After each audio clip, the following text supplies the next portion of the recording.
And good evening. Welcome to the Deltahead stream. I am James Howell, and tonight going to do part 3 of The Secret of Monkey Island. I don't think I updated the stream title, but I'll do that after the fact. So, this is honestly a welcome break. The news over the past couple of days has been absolutely heartbreaking, and lacking many ways of processing gun violence that's been happening in different parts of the country to, Jesus Christ, kids. Being somebody who's basically an entertainer as a writer and a game designer, you feel a little helpless and you wonder what your contributions are. But, you know, if you're making the world a better place in one area, I have to believe it has an intangible effect, or even maybe an untraceable effect somewhere else. And you just have to have faith that the work you're doing contributes in some meaningful way. So, evening Shogi Explained. Good to see you. Not to start on too dour of a note, it's just kind of a dour week, to be honest with you. But how are you? It's good to see you. So for the pregame show, I have a couple of things. One is, no, I'm actually about to start that, as a matter of fact. The first is, so this is the second disc of the Criterion set of The Human Condition by Kobayashi, directed by Kobayashi, with Nakadai Tatsuya as the leading role, which is a very powerful combination. Nakadai is amazing. He's one of my top actors of all time. And so this is a Human Condition Road to Eternity. The Human Condition overall is a 9.5 hour long movie that maybe a little bit longer than that. That details the trials of an idealist during times of war and fascism, during Imperial Japan's ill-fated and frankly cruel expansion into mainland China. In China, the Manchuria sort of campaign. Excuse me. And at this point in the movie, I know that there's at least one person who might tune in who I think has this and intends to watch it. So without spoiling too much, there is a point in the movie where the setting, the setting is in the Japanese military, the Japanese Imperial military, as it is fighting the northern front of their mainland war versus the Soviets. And the thing that I want to look at here, again, looking at the cinematography, yes, imperialism is a cruel thing. And often those who wish to expand have the brutality necessary to accomplish such a task. And that is, the effects of that are widely felt during and after those campaigns. In this case, a lot of what this movie shows is not merely that side of the Japanese campaign during World War II, but also how the army itself and the way that it sort of keeps itself in line. Senior infantry brutalizing recruits and that sort of thing. Something very akin to hazing, that sort of thing, except on a constant basis and eroding morale and personal dignity. And so a lot of this movie actually goes through that. It's a very rough ride, to be honest with you. And it ends during a conflict with the Russians at the front lines of the war. And what I want to look at is how the cinematography sort of builds up to that, and kind of the shapes that it creates, and the atmospheres that it creates, and then how it leads up to that battle. Well, civilization is a fine outlet for that sort of impulse. I mean, if you want to create an empire, just boot up your computer. Don't make colonies. I think that a lot of people will be happier that we choose that route. But yeah, so this is a lovely composition. A lot of the shots that are in this movie do have this sort of lateral sectioning, top half, bottom half, sort of split by a horizon. And in this case, you see Kaji and a less fortunate soldier there prone on the ground during target practice, and this figure of the presiding officer splitting the horizon line perfectly. If you look at where his belt is, this guy standing up in the front, his belt is almost exactly on the horizon line of the landscape and his the other recruits' heads. So it's a very lovely scene, a lot of balance. It is almost gun-like in the crowd being a stock, the prone soldiers being the barrel, and the senior officer is a trigger. There's a shape language there that I associate with what's going on. Evening Arcs, good to see you. Then gets into, these are the barracks. You can see again the orderliness of the military orderliness is maintained going into the distance. It's got flatness and depth in an interior environment. Buildings again have a three-dimensionality to them. There's a closeness of distance there. This is again, you can just sort of see the depth that's created by the funerary formation and the buildings. Here's going along the ramparts at night. Again, there's depth that's curving around toward the viewer. They're actually very few landscapes, very few natural landscapes in this movie that I think do that. And here again is another one cutting the screen into two, top and bottom, as the soldiers are marching toward the front lines. Formation on the front lines there, cutting in half, top and bottom, a lot of texture and a lot of motion in those lines, kind of a gently sweeping arc, in pun unintended, arc, into kind of a horizon line there with the military formation. Again, this sort of feeling of organic balance, especially if you look at the distance between the two guys' heads on the far right, then the distance between the guy on the next to right, kind of as they move left, there's a kind of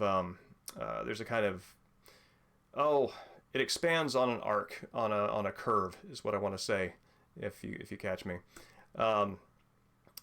Digging their trenches as they prepare for battle.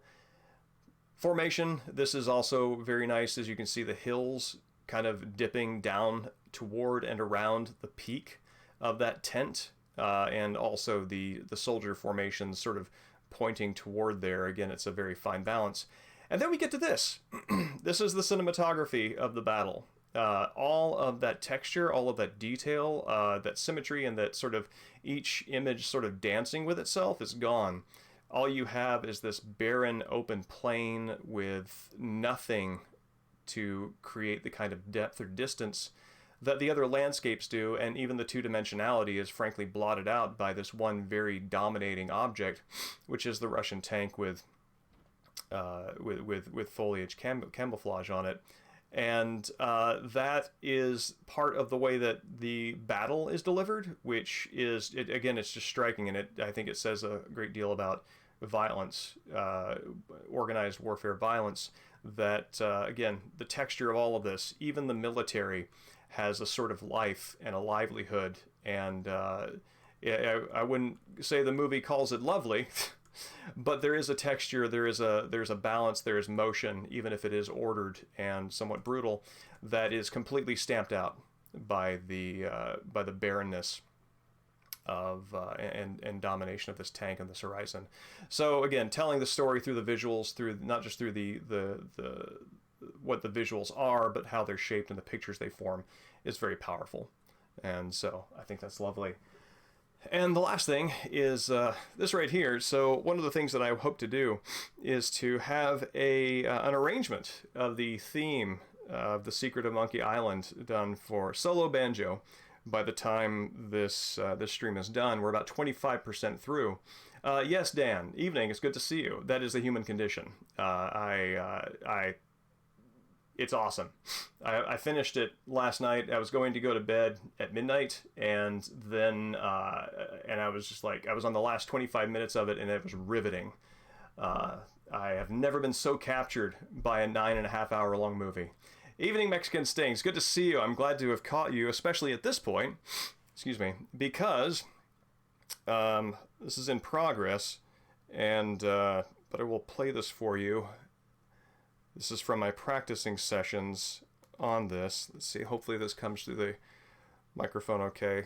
This is, what I'm going to show you is, yeah, Kobayashi is amazing. When I found out that he and Nakadai had teamed up on that, after having watched Harikari, yeah, I was drawn to it and was like, all right, you know what, I'm gonna eat this elephant one bite at a time. But yeah, here is my arrangement of what we were looking at.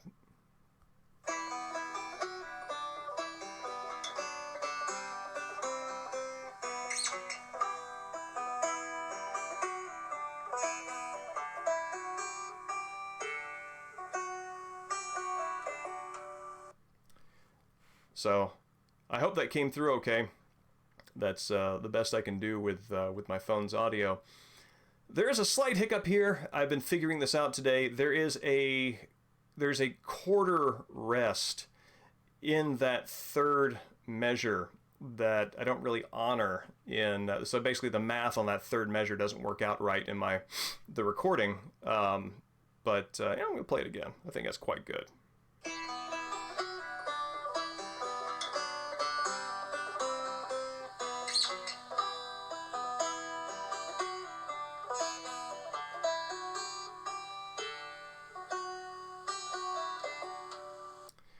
But yeah, so I worked out that kink today, and I think that the rest of this is going to go pretty quickly because a lot of the theme to Monkey Island is a lot of repeating the same sort of phrase in a number of different ways. So once I've got a template for that, coming up with variations, practically improvisational, I can read music very slowly and ploddingly. It is true.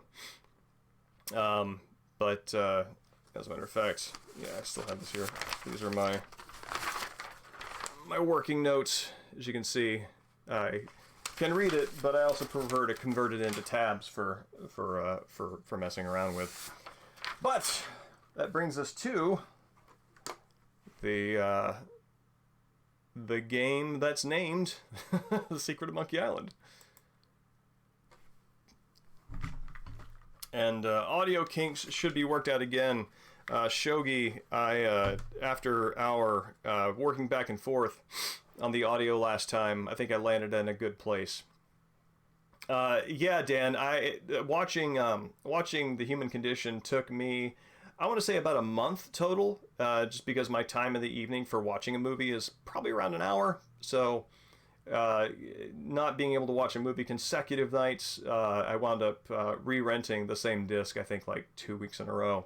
But yeah, it took about a month to watch the whole thing, but it's worth it. It's worth it. That's fantastic that you are fully awake, Ark. Let's see, there's Stan. Autosave 346, 349. Yeah, man, go get some coffee. Alright, so when last we were here... Attention, pirates of Melee. Your governor is alive and well and by my side as she was always meant to be. If you try to find us, you will only meet with horrifying disaster. Yours truly, Captain LeChuck.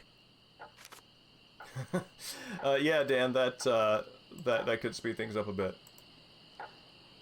So I need to get a ship? Where am I at?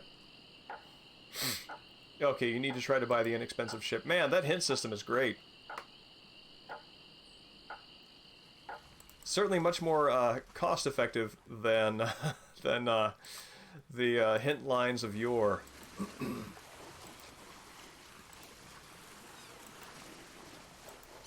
I was telling Mexican Sting over Discord earlier that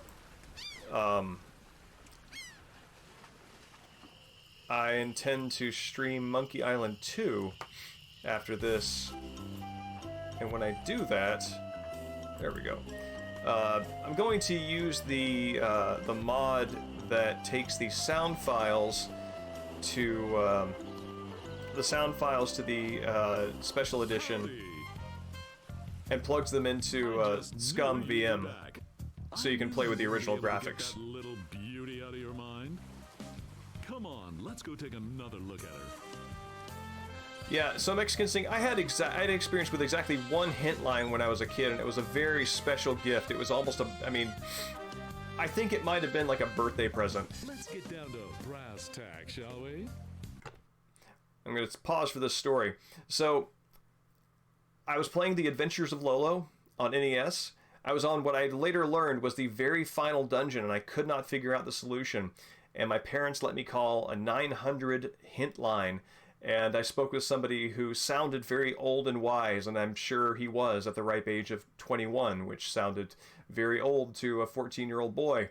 And he, looked on his screen or whatever his resource was and told me how to solve it. And he said, now, just so you know, the big enemy is right around the corner. And in a very hushed voice, I said, can you tell me how to beat it? And he said, the guy knew how to do his job well. I'd like to, but I think that you're going to have to handle this one on your own. And I was just in awe of the faith that he had in me, this sage. And so I hung up the phone, went over to the game, followed the instructions that I wrote down, and the game is beaten in a cutscene. The final boss is beaten in a cutscene.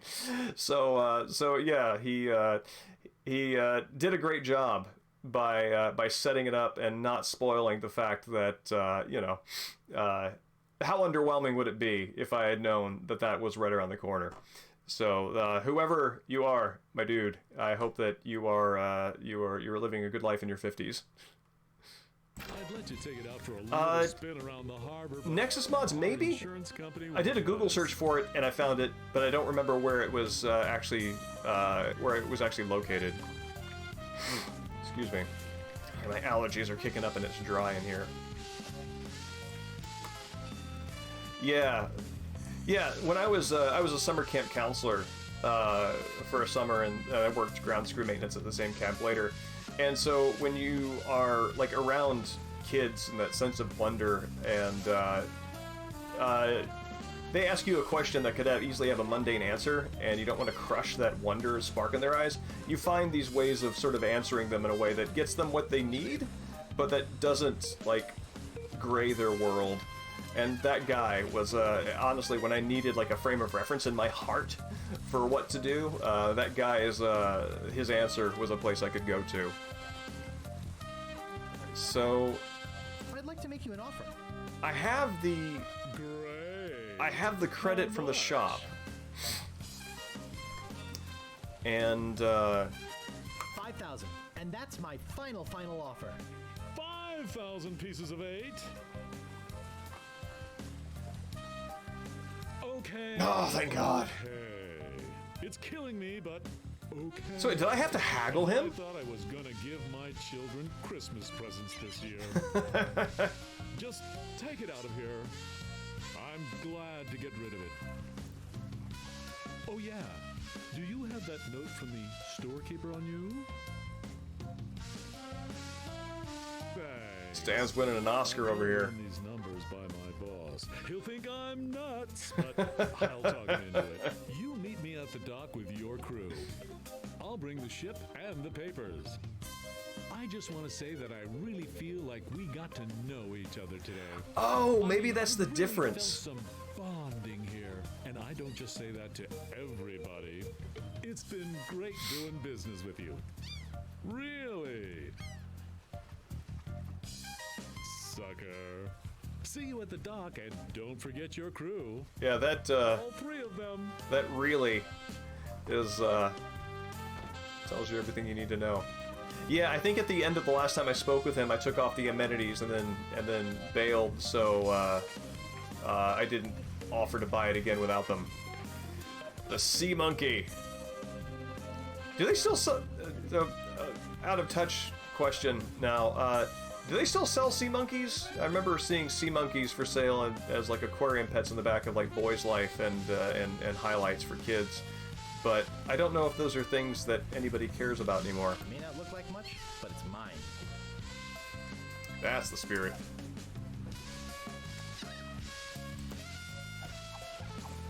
It may not look like much, but it's mine. It may not look like much, but it's mine.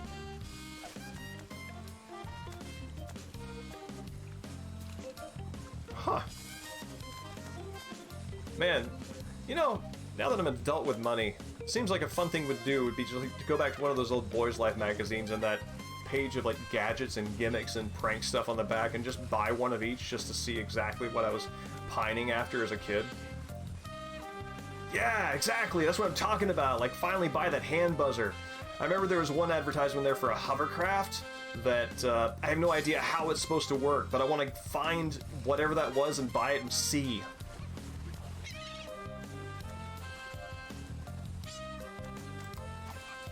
That doesn't seem to work.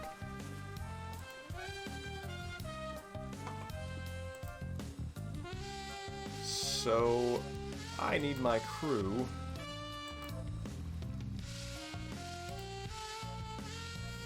Oh, I have no doubt. I am sure that many of them have gone the way of the hint number that you find underneath the table in Who Framed Roger Rabbit.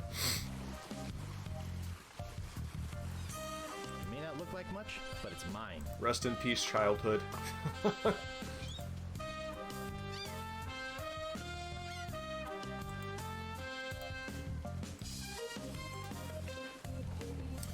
So I need my crew. I recruited Meat Hook. I recruited the Sword Master. Is this dude somebody? Can I talk to this guy?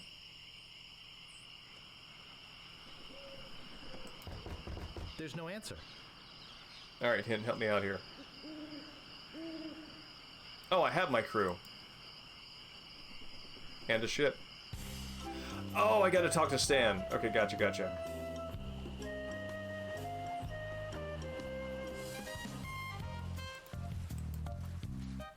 I sold a ship. Can you believe it? I'm off on a long vacation spending some poor sucker's money. Arrivederci, baby. Stan. Arrivederci? Arrivederci. Is that how you pronounce that? I thought it was Arrivederci.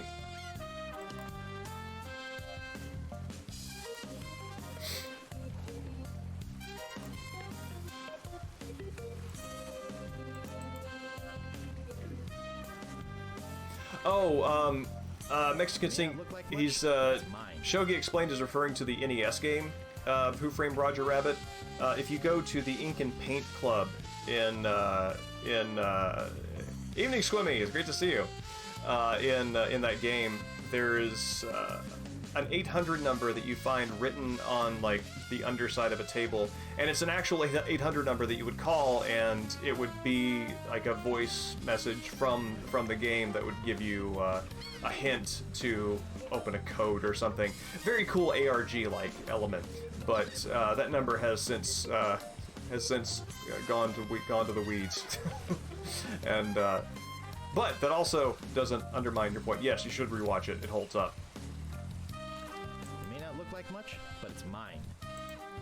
You know, I might have gotten my my pronunciation of Arrivederci from Bugs Bunny, and I could see him saying Arrivederci.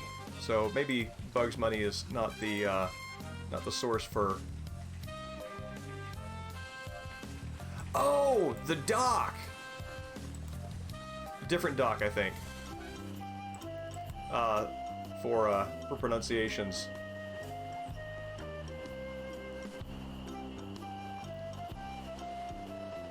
I cannot begin to speculate. It's a good thing you showed up. 10 people have offered to buy this baby off me. Next thing you're going to tell me it's not pronounced Albuquerque. But I said, no way. I know a guy who's in love with this ship, and it would break his heart to lose it. Also, I think I technically paid for it. Of course I am. I mean, as far as you know. Look at her. Sleek, aerodynamic, a buoyant barnacle-covered beauty. I think we're having a real moment here. I've changed my mind. I can't give her up. You can have your money back. How could I sell something so dear? Then again, a deal's a deal, right? Right. Good luck, yeah. I'm out of here. It doesn't just fall, it completely pitches forward. I almost forgot to give you this free seafaring literature. My gift to you. Just remember where you got it. Stands! Maybe I should have gotten that extended warranty after all. Oh, he's my third guy. Hey, long time no see.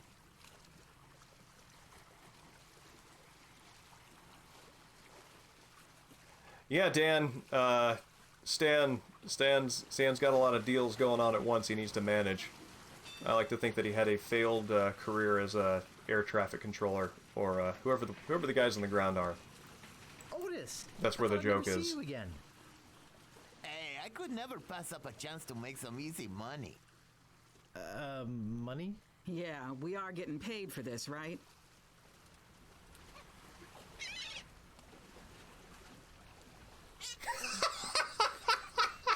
How appropriate. You fight like a cow. You never did know when to use that one. So what's that waterlogged wreck doing out there? How are we going to get our ship in here with that pile of scrap in the way? Where's the cabin boy? I need him to go back to my place and pick up my bags. What's going on here? Where's our ship? Where's our crew? This isn't gonna be as easy as I thought.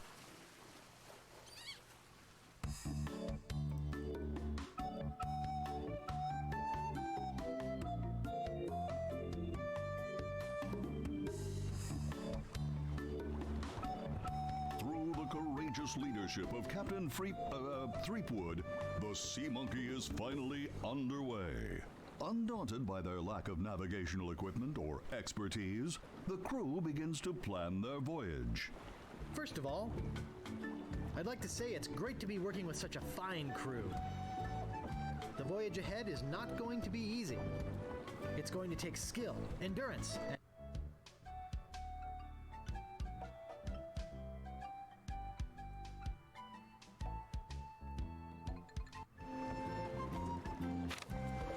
I made a list. Suckered is right. I don't see what the big deal is with rescuing the governor. She can clearly take care of herself.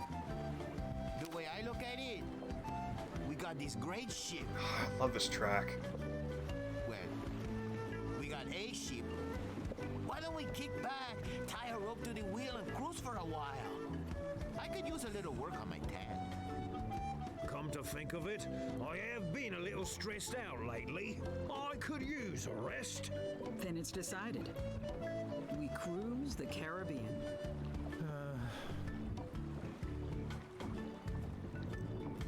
I'm doomed. Yes, you fight like a cow with overgrazing and, well, flatulence. Actually, I can think of at least one person whose GI system announces itself so publicly that could be true.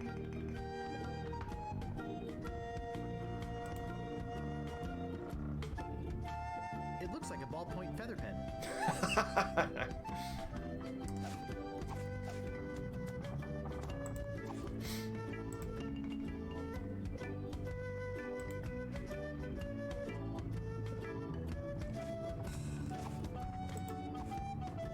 There's an old dusty book inside.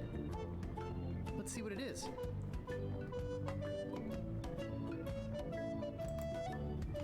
Oh, okay. So I have new things to look at. It's called How to Get a Leg Up in Treasure Hunting.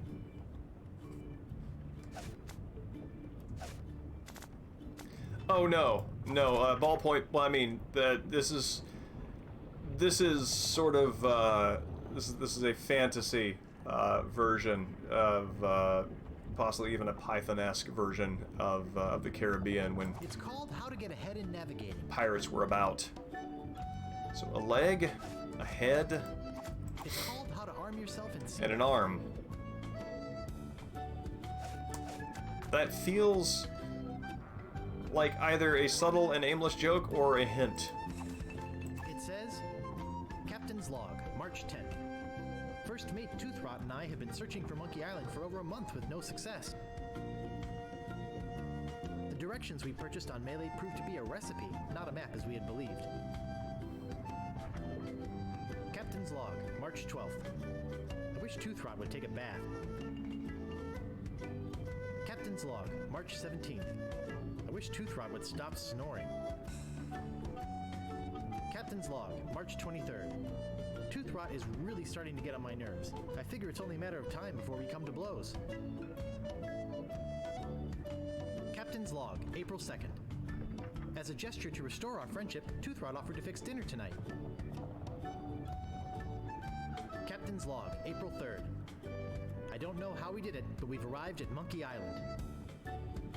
Both Toothrot and I passed out from the soup he fixed last night. When we awoke, Monkey Island was sitting off the bow. Captain's Log, April 4th. Wow, this really goes on. Toothrot and I filled the rowboat with supplies and are ready to set out to Monkey Island. I mean, I'm not complaining, I'm just... We were both excited at the prospect of being the first civilized people to learn the secret of Monkey Island. It's, Captain's Log, April 5th. I feel like an older design We choice. had to turn around and return to To the ship. ask for Toothrot patience. forgot to go to the bathroom before we left. We'll set out again tomorrow. And that's the last entry. Mexican Sting, the rubber chicken with the pulley in the middle was invented as soon as needed. I don't see anything special about it.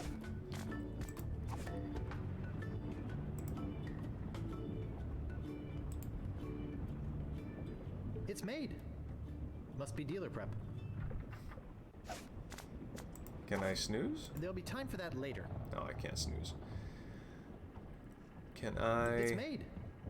Must be dealer prep. It seems to be locked up tight. Oh, hey, cool. Somebody put a skull and crossbones on the sash, too, so when I wake up, I can see an upside-down skull and crossbones.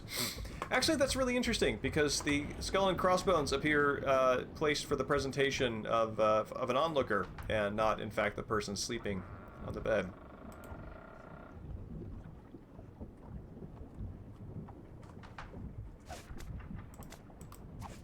It looks like an empty chest. Anything else here? Nope. Oh, there's a bookmark. It's the top of a cereal box, used as a bookmark. Yeah, Shogi explained. The presence of cereal boxes should probably cue you into how historically accurate this pirate-filled Caribbean is. They're mutinous. Hey guys, what's happening? Beat it, Guybrush.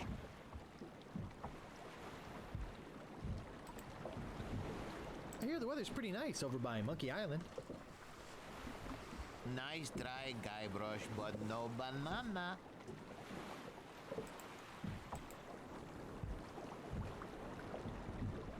I'm gonna give you mutineers 5 seconds to come to your senses.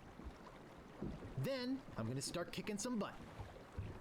Excuse me, Guybrush. Does the word keelhole mean anything to you?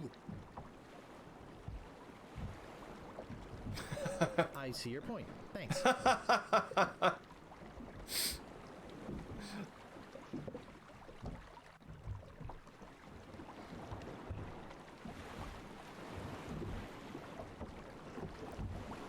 Evening, Taco. It's good to see you again. It's been a while.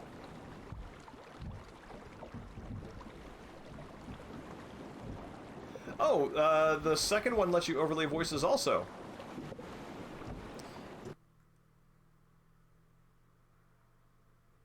Oh, you know, in the absence of music, the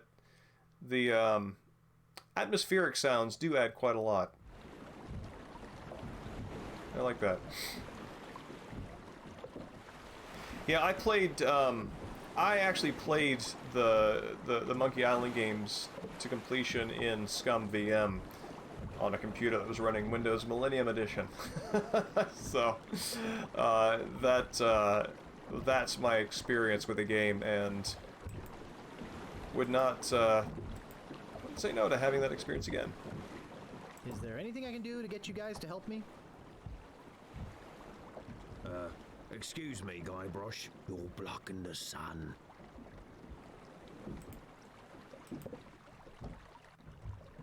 I think I'll be getting back to tending the ship. How are you, Taco?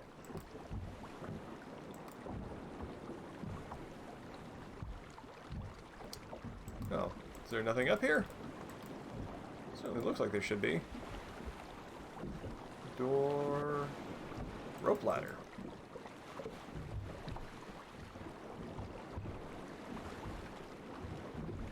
I don't see anything special about it. I don't see anything special about it. Can I look inside? It doesn't seem to open. Okay. Can I use? That doesn't seem to work.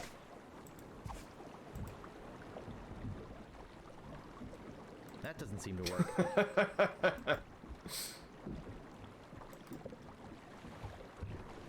What if it scrolls like that in the original? Oh, hey, what is... So it does.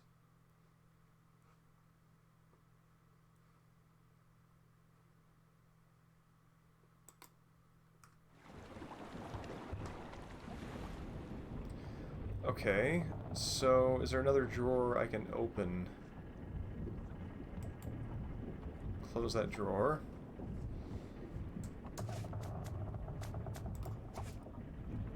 Open another one?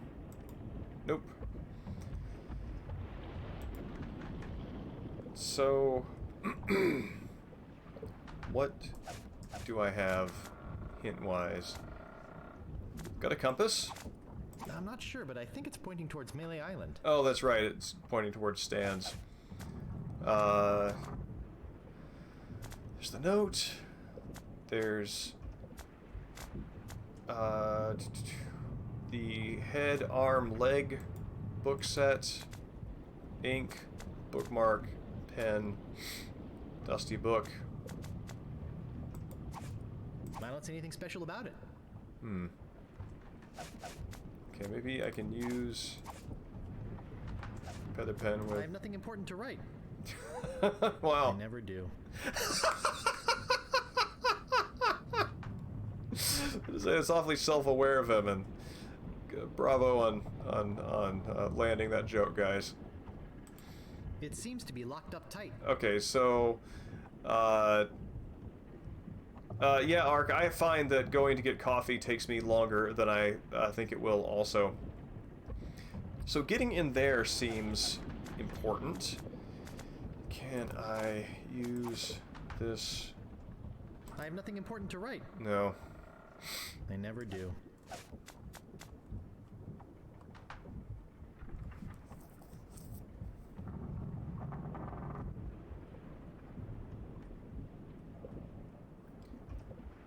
What do you mean? I thought Ron Gilbert and Tim Schafer made Monkey Island 1?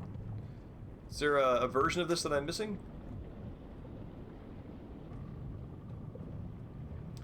Oh, interesting. I did not know that. Ballpoint pen seems like the kind of thing that that a niche group of people would fanatically collect, kind of like stamps. I myself am not a fan of the ballpoints. These, oh, there we go.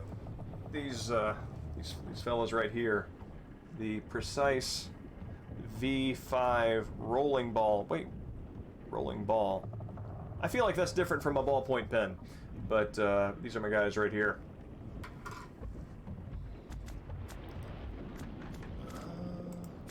It's the top of a cereal box, used as a bookmark. So I'm gonna... Alright, I should explore the ship.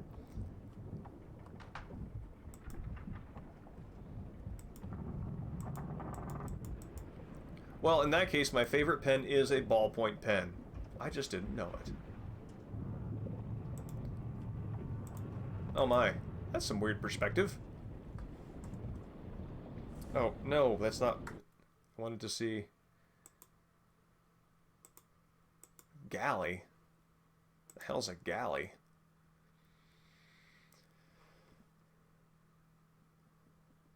Hatch? Now that is not clearly marked. I protest. Oh wow, this is really... No, I don't want to do that. I'm hitting the wrong button. But I'm gonna blame the game for it. Oh wow, that joke is not sold very well in the new one.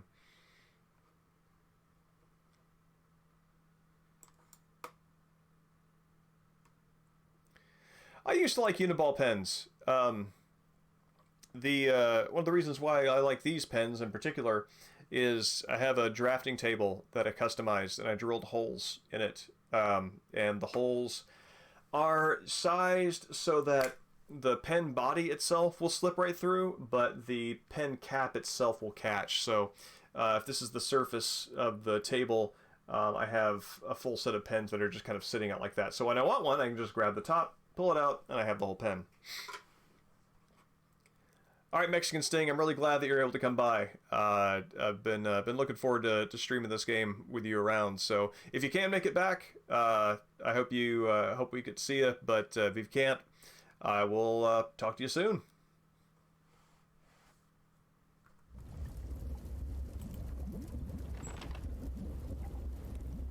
Cereal.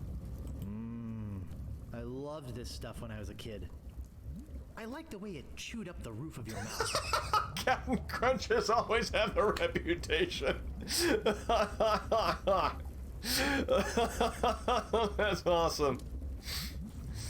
Oh man, this is also sort of like really cementing the notion that like that this is like Guybrush. Like Guybrush is actually like an 8-year-old kid, and this whole thing is his fantasy imagined version of the Pirates of the Caribbean themed part of Disney or something. And so yeah, it's like all this kid stuff being thrown into the game is really sort of underscoring that. I loved this stuff when I was a kid. I liked the way it chewed up the roof of your mouth. It's about the same size as my head. Having had Captain Crunch reasonably recently, I can say that it still does chew up the top of your mouth. But man, damned if you don't care.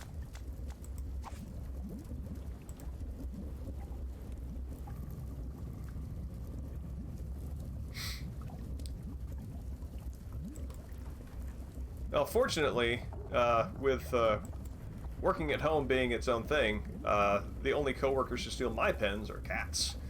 I don't think, I mean, to your point, they don't even give me the they don't even dignify me with it's just a pen. They're just like, I'm gonna bat this into another room and then underneath a cabinet that you will never look under. Nice and hot. Looks like you're run-of-the-mill ship's cooking pot. Oh, wait a minute. So, Tooth Rot made a brew or made some food that they ate, and then they fell asleep, and they woke up on Monkey Island. So maybe that's what I need to do. It's true. It's true. And I mean, I think if you look at a pen, I don't know if you can see this, you can kind of see that this has been used well enough that the ink is kind of sloshing down there below in the clear plastic window. The less ink that is in a pen, the more room there is for ghosts. So, yeah, just bear that in mind. so can I take some cereal?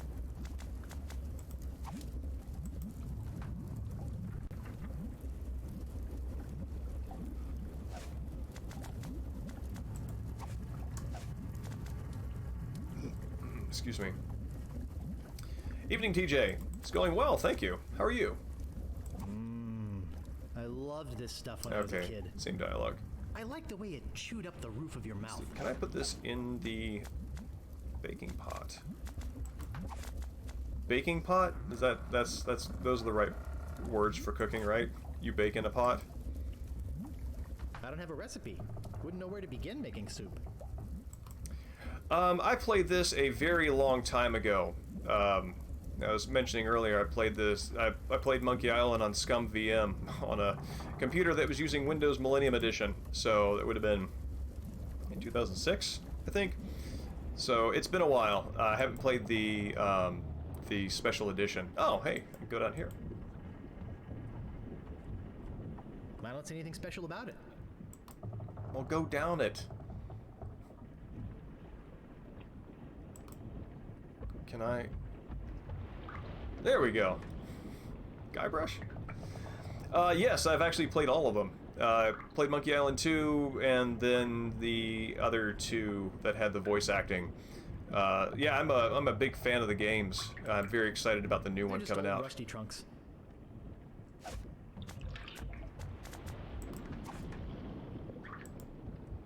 It's rusted shut.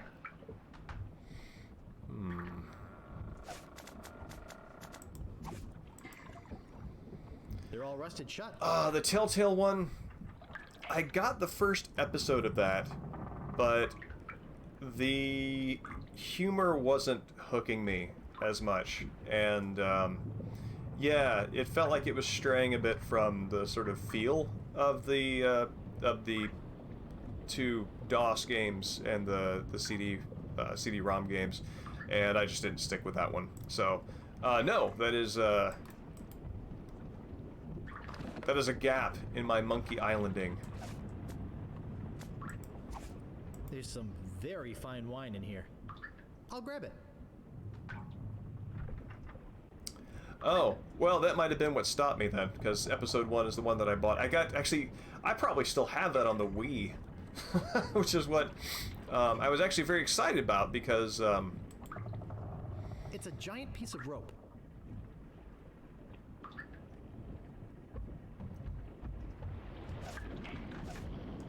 let's see. I don't know. I think Return to Monkey Island. I don't need it to be like the old ones, but and I have an open mind about letting Ron Gilbert and Tim Schafer do something new with it. So I'm not expecting it to be identical to the old ones, and I'm expecting it to do something a little new, but. I think it'll be different because I kind of trust their design instincts. Telltale kind of has Telltale has an engine and a formula. I think so. I think Gilbert and Schafer are both working on it. They look like kegs of gunpowder. Gilbert and Grossman. Oh, I shut my mouth. Wow, gunpowder! I think I'll take some. That is a line that is absolutely improved by the VO. That's very good. Maybe I can use the gunpowder to blow open the closet.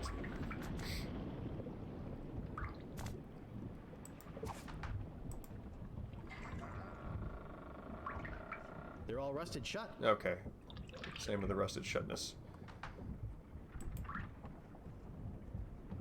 They're just old empty kegs. Well, I liked what Gilbert did with what was it? The comedy X-Files-ish, Scum-ish game. Something Grove? Something City? Evening, Dustin. It's good to see you. I'm trying to remember the name of the monkey... Thimbleweed Park, thank you. That's where Grove is coming from, Park. I don't see anything special about it. No, go up it, you dingus. I mean, yes, I'm telling him to do the wrong thing by clicking the wrong button, but nonetheless.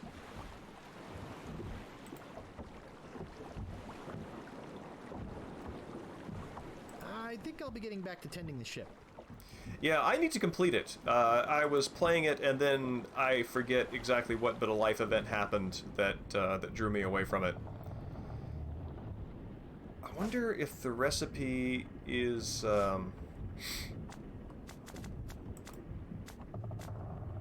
Oh, I love a bad ending.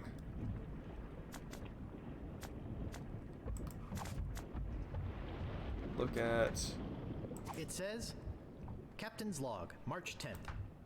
First mate Toothrot and I have been searching for Monkey Island Oh dear. Oh no. for a month with no success. Yeah, I've had this on my PC Purchased on Melee proved to be a recipe, for quite a not as while. we had believed. I actually also owned this on PS3. Captain's Log, March 12th. And Toothrot would take a bath. I was so put off by Guybrush's hair that, Captain's Log, March 17th. and I was also Toothrot so would drawn stop to the snoring. voice acted version Captain's Log, that I March couldn't 23rd. reconcile the fact that I Toothrot is really had starting to to choose get on my either nerves. VO I figure it's only or a matter of time before we a come to version of blows. Guybrush I could really stand to look at. Captain's And Log, so I April just didn't 2nd. play it. As a gesture to restore our friendship, Toothrot offered to fix dinner tonight. As a matter of fact, and I know I'm not the only one who has this feeling, because when I was looking at Monkey Island Special Edition mods, there actually is a mod to change Guybrush's hair Both Toothrot and I back to passed the out old from the soup he one fixed last night. in When we the awoke, Monkey in Island the was sitting off the remastered bow. version. Captain's Log, April 4th. Toothrot and I filled the rowboat with supplies and are Yeah, ready to I mean, set out to having the Monkey VO Island. on this, I mean, the performers are all great. We are both excited I at the forget prospect who of being was the first pointing this civilized out to me, people to learn the secret but of there's Monkey Island. Meat Hook, the pirate with hooks for both hands, is actually voiced by Captain's Cam Log, April Clark. 5th. And We had to turn around and return to the ship. Toothrot instead forgot of, to you go know, to he's the not bathroom quite before we Liquid left. Snake's, you know, We'll set out again tomorrow. father never loved me, kind of that's the kind last of whiny. He's just a regular ship bloke, and so it's still a UK-ish accent that is very charming.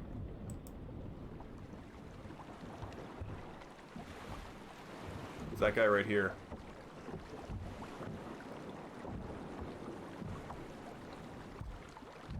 Actually, yeah, I agree, Taco. I think that... Oh, I've got rope. I wonder if I can fire myself out of a cannon again. I don't remember these puzzles, so this is all kind of new to me again. Use gunpowder in cannon. And there's no place back here to put the gunpowder. Cannon nozzle, then. I mean, I'm just assuming from the fact that I've used a cannon before in this that knowledge will come in handy again. Use giant piece of rope with that. Pardon me.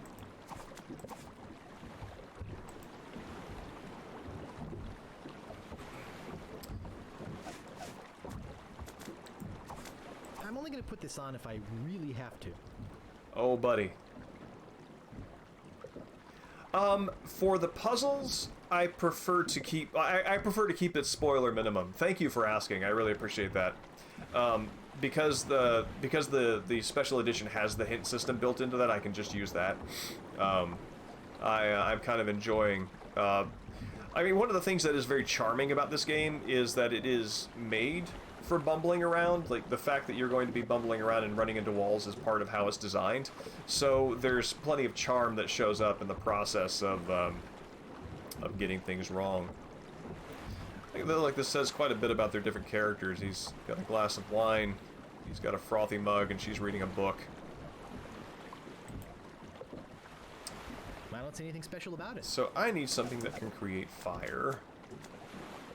Fine wine. I'm no enologist, but judging from the deep red color, this is a very fine wine. What does Guybrush know the word enologist? That's funny. I think I'll be getting back to tending the ship. Maybe I can give that to them.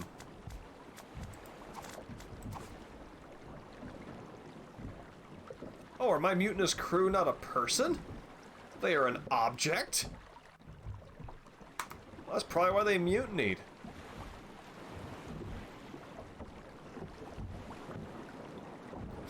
Yeah, I know. I ran into that last stream. I kept accidentally hitting H.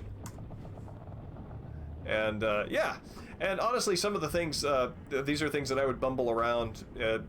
If I were playing this just sort of naturally rather than on stream, I would bumble around, be satisfied with hitting a wall, and then go to sleep on it, then wake up the next day and then get the solution.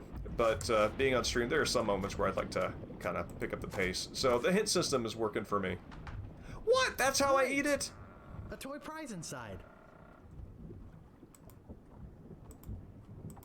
Now, I want to know if Guybrush's mouth is cut up on the roof.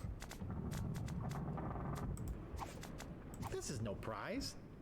It's a small key with a finely engraved monkey on it. Alright, a key. Actually, the hint system in this game, in this edition, actually works very well for me. Because when I'm asking friends for hints, I don't like going to videos, in part because I don't want the 5-minute introduction about whatever the person is talking about, because they're often made that way.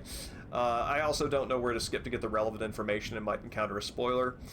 So I like to ask friends who have beaten a game for information, and I actually ask them for hints with the sort of like telescoping level of detail that the hint system in here provides. So it actually works for me. Use monkey key cabinet? Yes! It looks like a very heavy metal chest. UHS hints? I don't know what that is. Man, that's heavy. Filled, no doubt, with golden jewels. Hey, look, a piece of paper. And some cinnamon sticks. Oh, is this the recipe?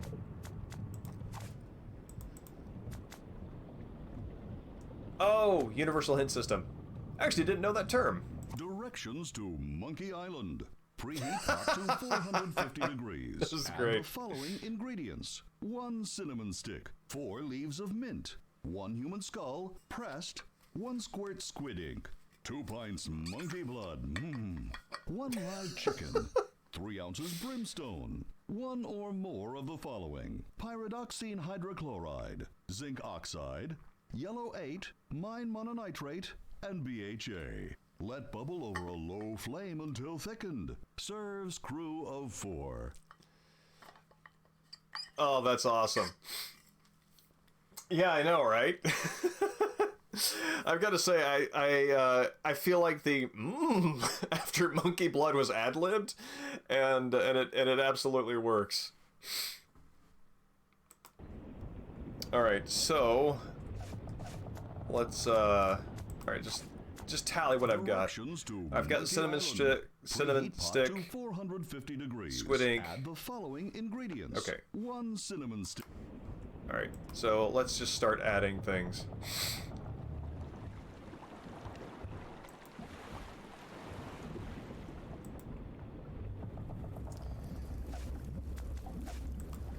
Use cinnamon sticks with cooking pot. I love cinnamon. I bet the wine has those other ingredients in it. That should be enough.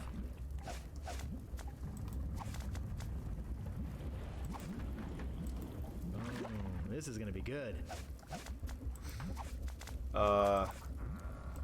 Just a drop.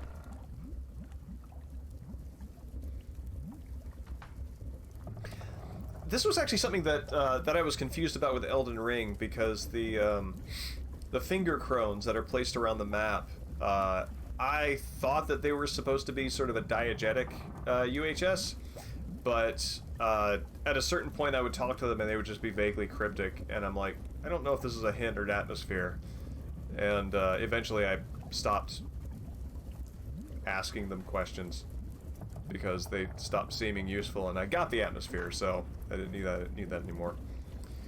Okay, so monkey's blood. Where's a man gonna get monkey's blood? Alright. Directions to Monkey Island. Preheat pot to 450 degrees. Add the following ingredients: 1 cinnamon stick, 4 leaves of mint, 1 human skull. Do I have things that act as this?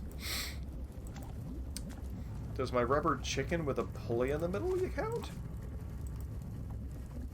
About time I got rid of this wordless artifact. Oh, you monster.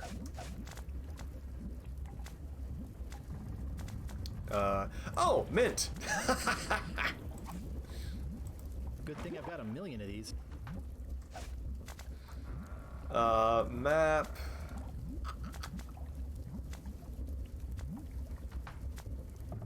Alright, let's take a look one more time.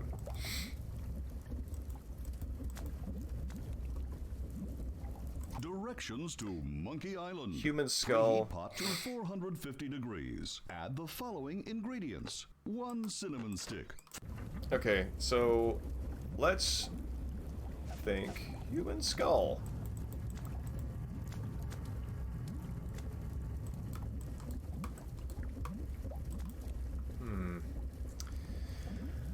Now there are skulls in the captain's cabin. Nope. There we go.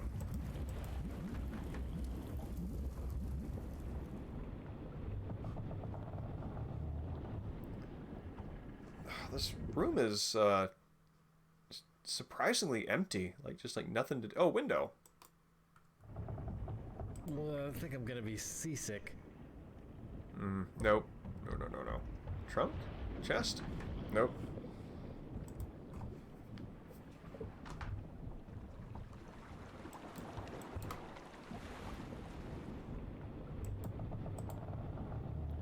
Can I get It's made. a skull? Must be dealer prep. Can I open it? It doesn't seem to open. Cannot open it. I can't move it. These skulls get me anything? No.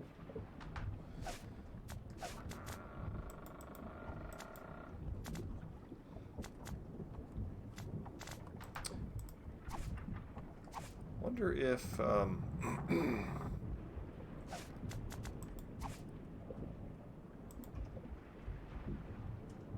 It looks like an empty chest. Carla is clearly the most, competent out of any of these folks. What was that? What am I gonna do here? Oh, yes, the Captain Crunches.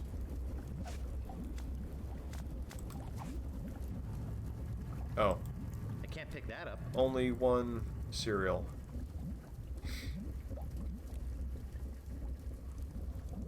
Alright.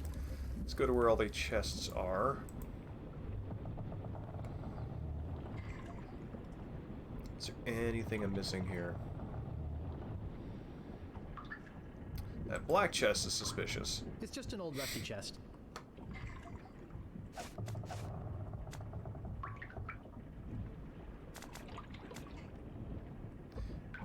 Yeah, no, Taco, I think you're exactly right. Can I use the key on the This chest? key doesn't seem to fit in there. No, I cannot. What's the, It's rusted shut. Can I take? I can't pick that up. No, I cannot.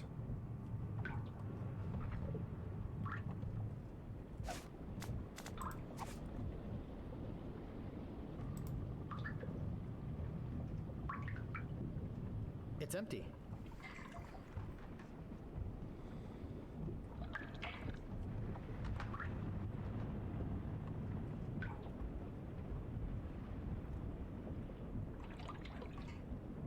$6K bitrate? Is that something that I am controlling on my end?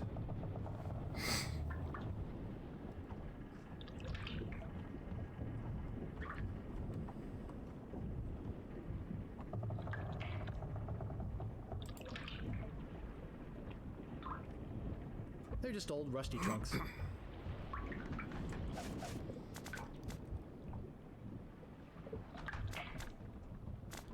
So I need... Wait, okay. Let's just look at this one more time. Oh, weird. Maybe that's something I need to change in my settings then. Directions to Monkey Island. Preheat pot to 450 degrees. Add the following ingredients. So I'm missing 1 brimstone, cinnamon stick, monkey 4 blood, leaves of mint, 1 human skull, pressed, 1 and the squirt skull. squid ink, 2 pints.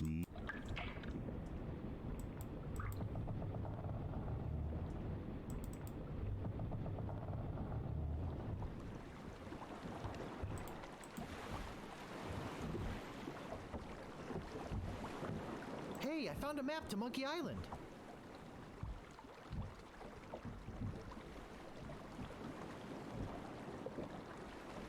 So? Yeah. So?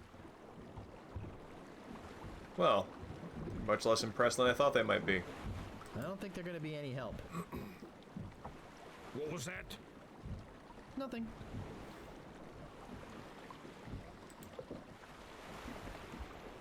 I don't see anything special about it. Wonder if I can use it now.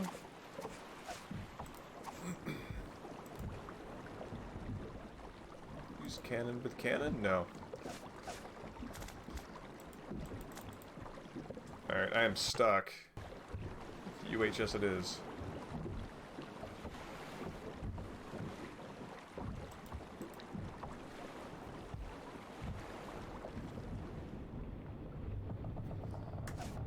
A pressed human skull.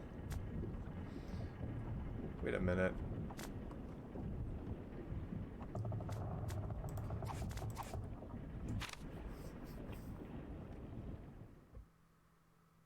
No, that's not.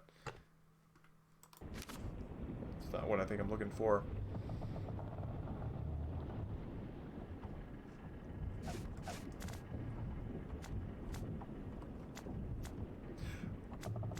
Wait a minute. No, I don't think I need to use those here.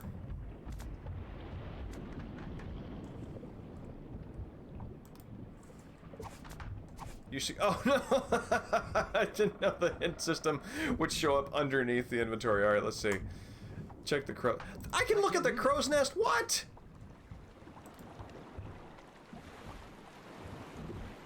Okay, so this is where the hint system is fine. Oh god. Okay. What a fine-looking flag. Shivers me timbers just looking at it.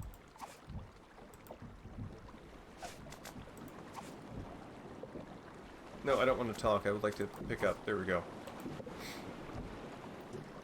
Yeah, so it's things like that. There is, gosh, what is it? There's an adventure game that that I played recently. Yes, it is the remake of Shadowgate, which is quite good. I enjoyed it a lot, but I think you can press a button on it and it would light up any entrances and exits that you were not seeing in the environment, and I greatly appreciated that. Yeah, I agree. Pixel hunting with my cursor is not something I necessarily feel bad about passing on. Okay. So, yes, brimstone. Sulfur. Sulfur, use my gunpowder, right? Oh, I used the gunpowder in the... Wait, do I still have gunpowder? I do not. Okay, so I'll go get more gunpowder. I remembered using the gunpowder... Oh, go down it. No, go down it! I remember using the gunpowder, but I did not use it at that location. Oh no, I should open the keg. I'll take some more. Oh, okay, good.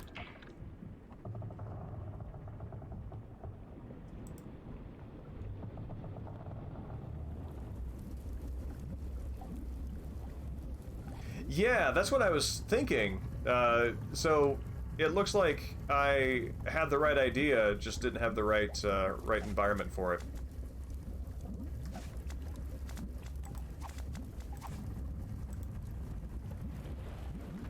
Yikes! Oh, I think I'm getting dizzy. Overcome by the fumes and stench, Guybrush quickly loses consciousness. Moments later, the voodoo spell kicks in, turning the ship to an unknown heading and off on its mysterious voyage. Days pass.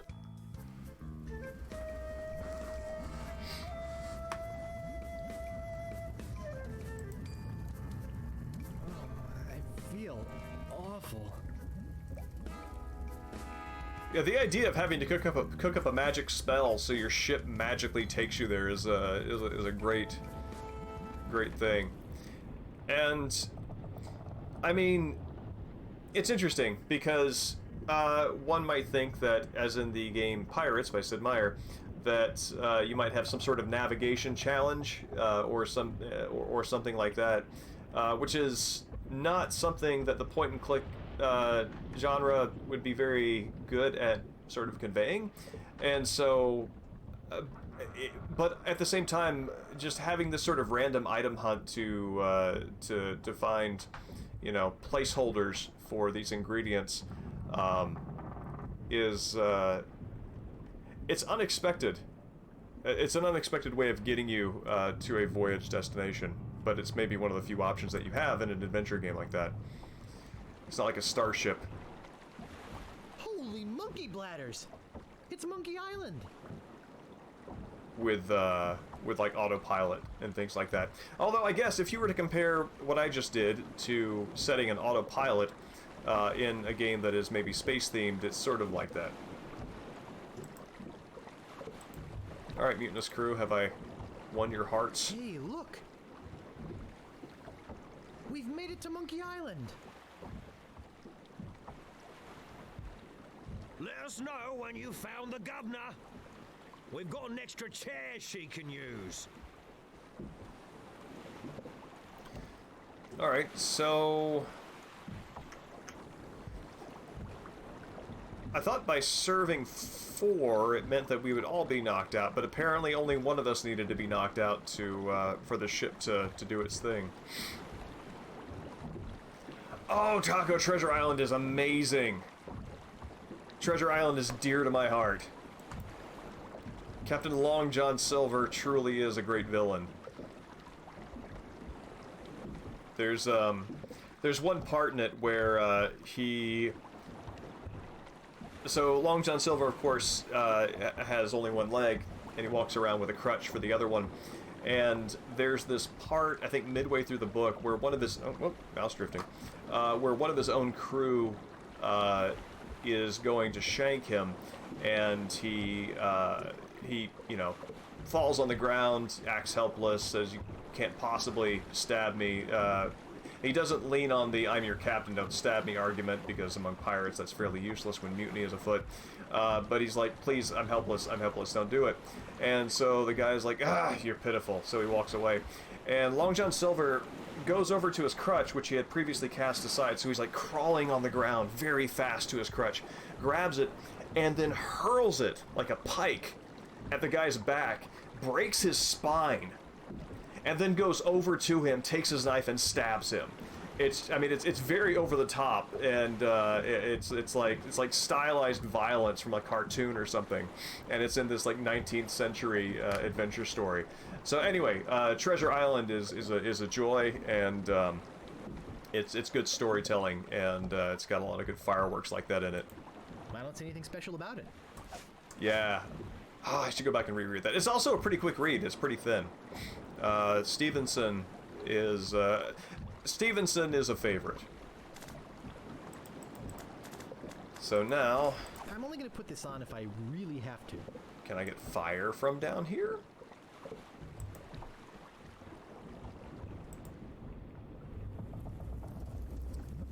I seem Nice and hot. to be able to. Can I use rope? I may need this later. Okay. How do I take fire with me? Nope.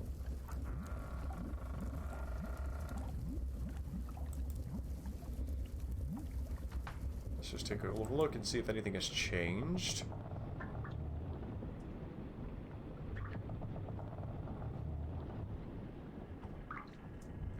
Let's look at the inventory one more time. So,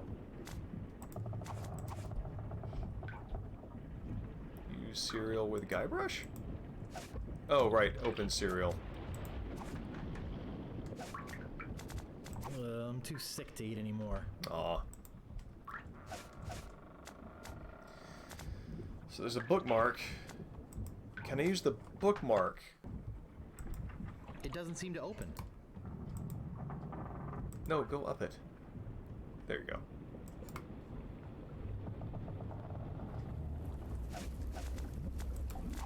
That doesn't seem to work. No, use... That doesn't seem to work. Use red hot fire. Ouch! Oh, that's hot. Okay, I don't have a I can't combine that. I'm only gonna put this on if I really have to. That's interesting. I thought that most things would have a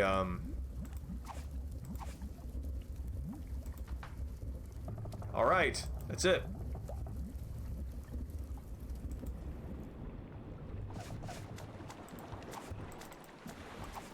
Flaming mass.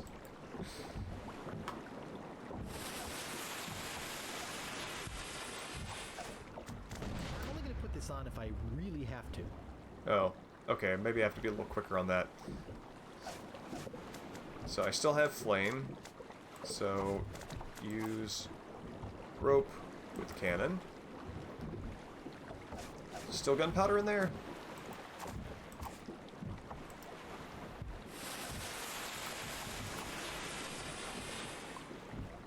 Hey, the cannon didn't go off. Oh, okay.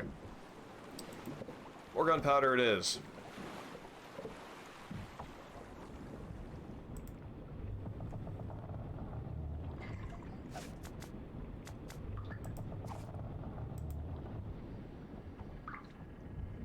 I'll take some more.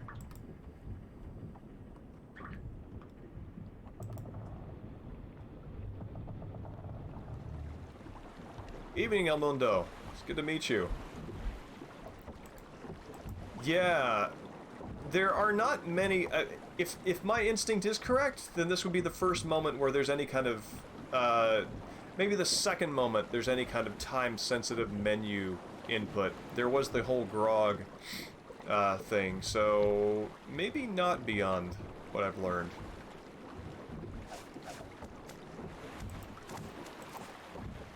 Flaming mash just keeps going. That bookmark made out of a cereal box top really is going. Thank you, I appreciate that for asking. No, I played this a very long time ago, so I kind of remember what the solutions are, and part of the pleasure in this for me is kind of feeling that tickle in the back of my brain. Like, I remember solving this a while back and then stumbling upon it. I'm using the hint system in here too to kind of get along, and honestly, using the hint system itself is its own kind of cool thing to stream through, because there's humor in the way that's executed at times as well, so I think that's neat. But again, thank you for asking. Sir, I would like for you to use the rope, the cannon. Alright. Oh, okay, I just used the pot on my head.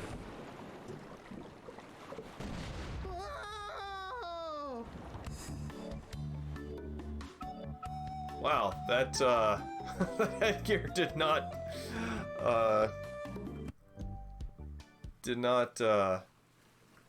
last very long.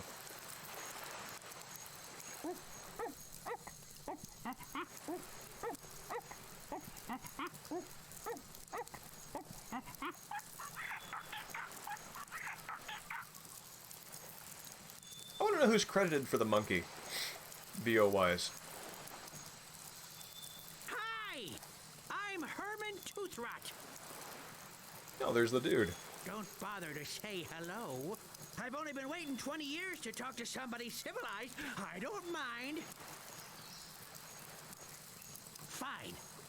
By the way, you might want to think about putting out that Oh, fire. Guybrush's head is stuck in the ground. Someone could... It was sort of unclear as to what exactly is happening there. So the reason I switched back and forth between the chapter select screen there is so the original game just has a black background to you know the do do do do do do do do do do do do do do transition, and that makes sense because the special edition has the sort of faded out picture of Melee Island in the back, which would lead one to conclude that Melee Island is your destination for the next chapter, which in fact it is not. However, I think they probably did not have a comparable graphic for Monkey Island or the destinations of the other chapters, which is probably why they continue to use it. All the same, I think that it's better to go with the the visually less popping black background rather than something that's potentially misleading.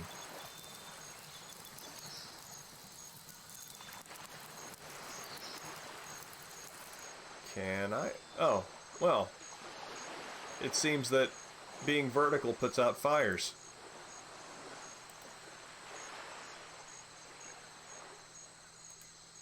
It's yellow. It's yellow.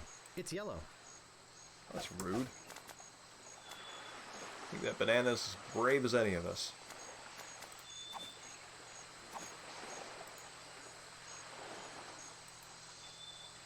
That's strange. Muppet says Treasure sea Island monkey. is quite good too. Was that have Tim Curry as Long John Silver in it? No, you're right, Taco. It's probably the magnetism. It's that's probably affecting it. Towering rock. Interesting. There, it kind of just looks like a tumulus or a cairn or something, and here it has almost kind of like a Wile E. Coyote Looney Tunes look to it. I'm curious, can y'all see my cursor as I'm moving it in the window? It's showing up as part of the game for me, but sometimes streams don't always pick up cursors, so I'm curious.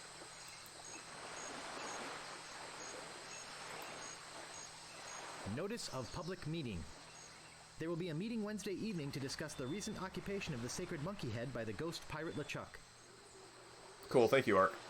and the subsequent impact on the environment and the tourist trade. All Monkey Island cannibals are encouraged to attend.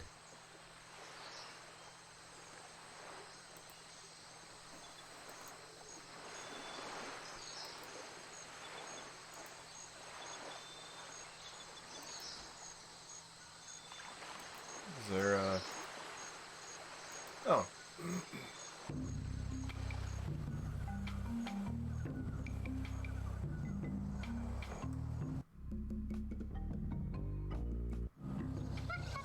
What? Oh, well, I guess the monkey ran into me?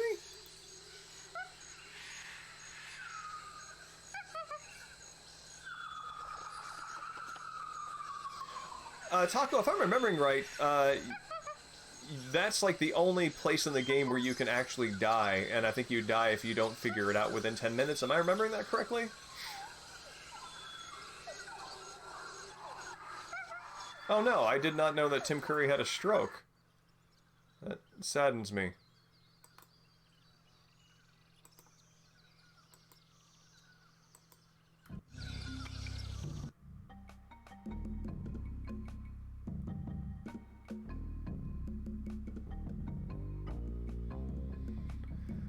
What is it, Red Alert that he was in? That video game where I'm going to the one place that hasn't been corrupted by capitalism. Space!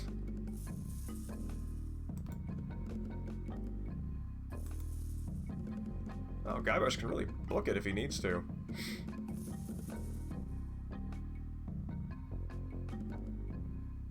Yeah, of course.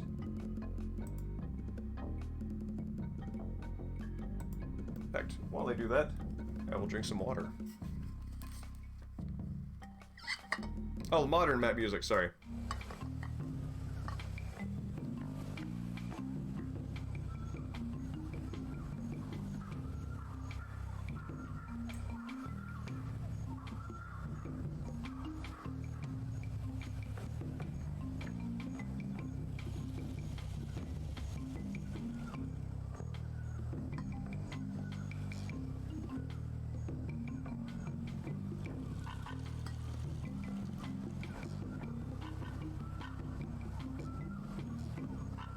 It is subdued. It's also got a more pronounced bass track. Some of the modern music, it resembles the MIDI music enough that you can't totally tell that it's instrumental as opposed to synth, or at least it's synth enough that it sounds like the original. But this one has a bass line in it that actually sounds like an electric bass guitar.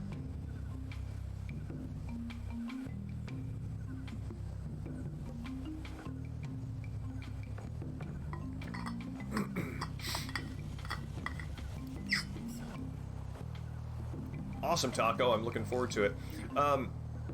So you say that it's mostly true about about him possibly dying on the pier. What is it? What is the mostly on that?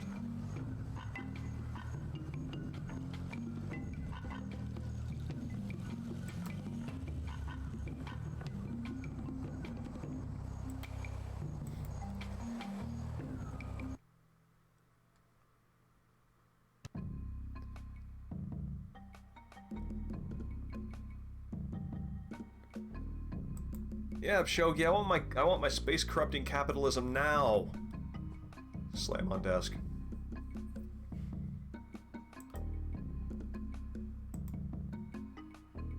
Is this a location I can go to? Or is it just letting me know what it is? Oh, lovely.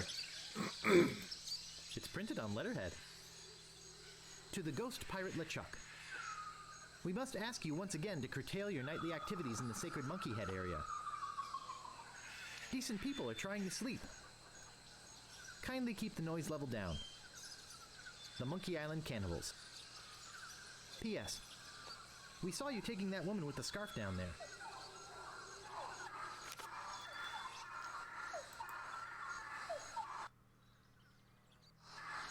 This is an old friend of mine, the one I sailed here with. He's lost weight. Never looked better.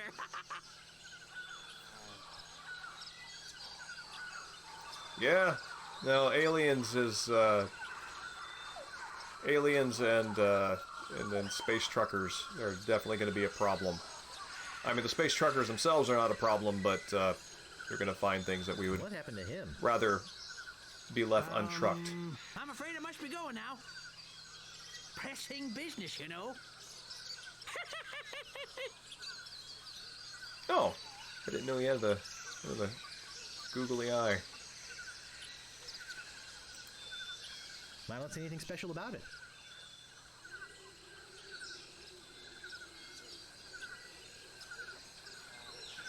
Yeah, Taco. Well, that's the thing. Like, if I keep in mind that like Guybrush has the brain of an 8-year-old, like these are like the adult things that a kid is like, whoa, so impressive. All right, so the rope in the original makes more sense to me because it's straight up and down. This is kind of doing this thing right here, which feels wrong. Feels like it shouldn't be going off at an angle like that without anything pushing it over. I don't see anything special about it. Yeah, Ark. Guybrush has seen things, man. That doesn't seem to work. He doesn't look good.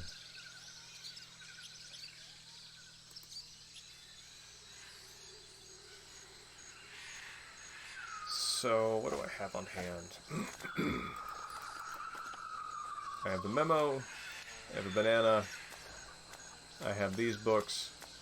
Oh, I wonder if Head, Leg, and Arm is going to come in handy, pun unintended, with the cannibals. It's yellow. Okay, that's still true.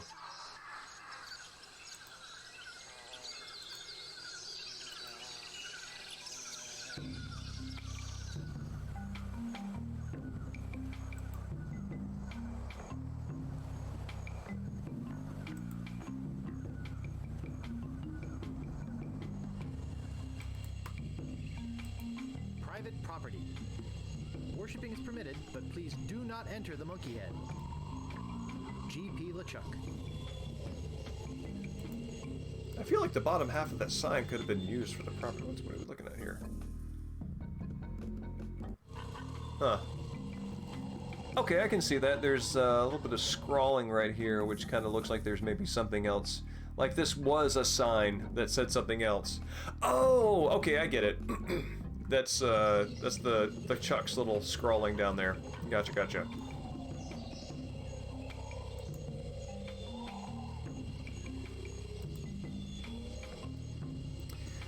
Have they had animated backgrounds in this to date? I'm asking, I genuinely don't remember. Yipes. Shish kebab. Shishka Joe.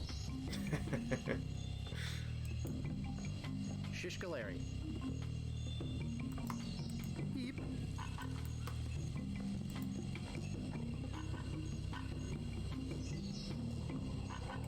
The artist carved his name on it. Made by Red Skull.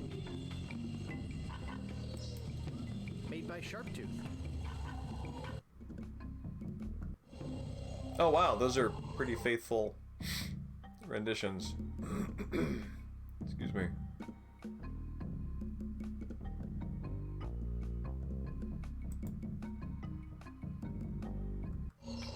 That monkey head some piece of work, eh? Nasty case of yellow waxy buildup, though. Ugh. Ugh. Ugh. Waxy buildup is a phrase that sends unpleasant shivers down my spine. Yes, it's quite impressive. It'd be a great tourist attraction if anybody could ever find the island. Are you some kind of a castaway?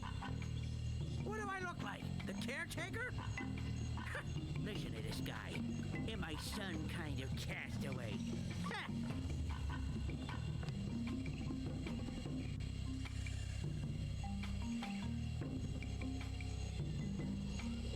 Rules of acquisition. I don't think I know. Is that a thing? Is that something that Stan used? Who are you talking to? Why, the people watching, of course. Sure. My name's Toothrot. Herman Toothrot. I live here. Well, not right here. In the fort on the volcano. Were you stranded? You think I stay here for my health? Oh, boy! Oh, I am, excuse me, less versed in Star Trek than I might be. Oh, is he gonna say the line? I hope he says the line. Why, that's the second biggest monkey head I've ever seen. Yes!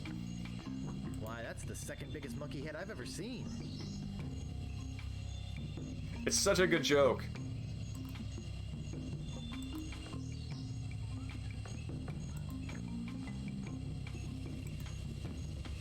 Like, and Dominique's delivery on that is particularly good because it sounds impressed, but it's the kind of impressed that you get when something has come close to topping your list, but not quite.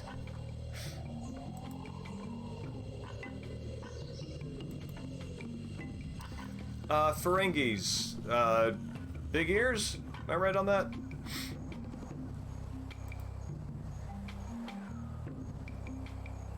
Beach.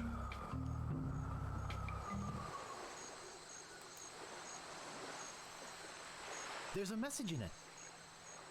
It's a memo. To Herman Toothrot. From Yammer, Hem, and Haw, attorneys at law. Regarding suit against Cannibal Tribe over malicious tossing of your oars into a chasm. I think we have a case here. We can probably soak them for emotional distress and possibly punitive damages as well. Sounds like legalese. I don't think I can translate the rest.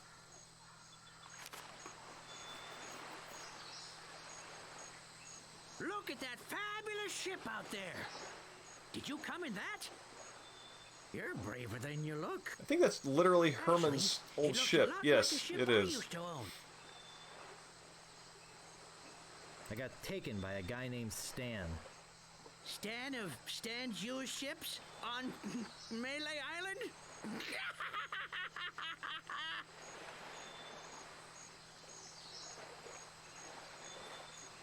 What happened to your pants? What pants?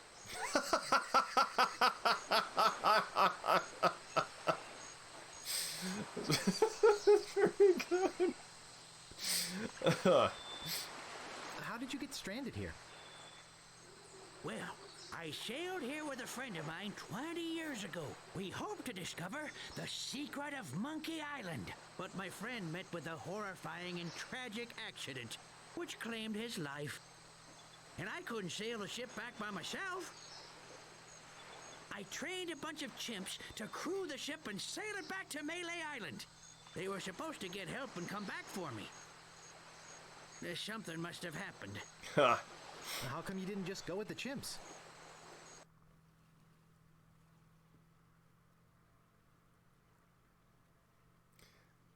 Oh yeah, no, Herman's lack of pants is much more pronounced in the original. I think the boots sell it because the boots show like the spindly legs, yeah, this kind of looks like he's wearing. I mean, those could be like shorts, right? Because his hands is in front. Yeah, Taco. Herman is definitely used to zooming in from the neck up. You're right. I often stand like this in my RPG NPC pose as I wait for somebody to talk to me. I can say my one thing, or my 10 things until I run out of things to say. You're the only one on the island? I'm the only civilized person on the island. Herman. There's a native tribe of hunter-gatherers. Well, head hunter-gatherers, actually. But I don't talk to them. They are cannibals, but they're not dangerous. Unless you lend them something. Oh, alright, that's the lawsuit. He lent them his oars.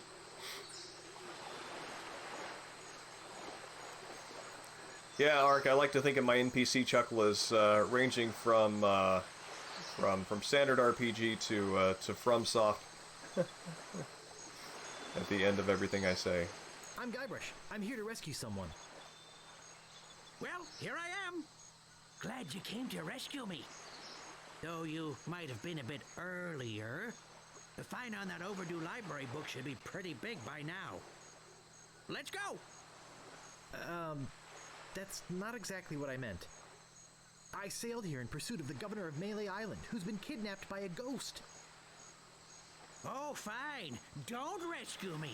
I like it here. The rain on my head, the wind at my back, the bugs on my plate. Well, perhaps I could take you back too. But I've got to rescue the governor first. I think she's on that ghost ship underground. Oh, okay. Yeah, Shogi, I think if that indeed is Peter Pan, I think that the boy who never ages bit was somewhat oversold.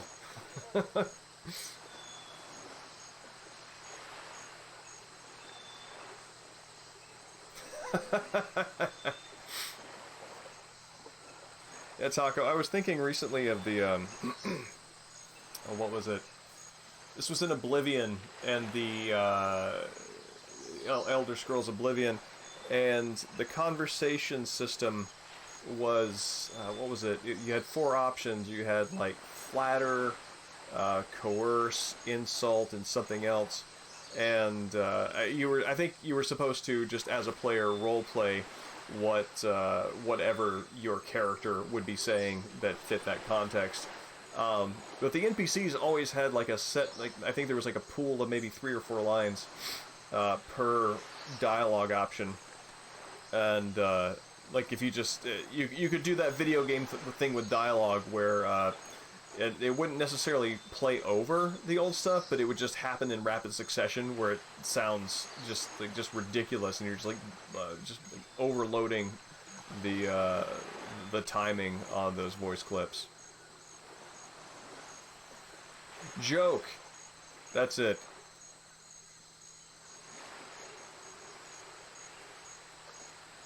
Oh, Shogi, maybe, maybe NPCs learned the dominant language of the game from a book on tape, or, you know, one of those, drive while you're driving to work, language courses where you have to repeat the same thing over and over again, and it just becomes part of the flow. Did you lend something to the cannibals? I lent my banana picker to them, and they never gave it back. As collateral, they gave me this enormous cotton swab. It opens the monkey head, see? Oh, Not gross. like I This ever is need getting to back go into the waxy monkey buildup, head. isn't it? But if they want it back, I've got to have my picker first. It's a matter of pride, you know?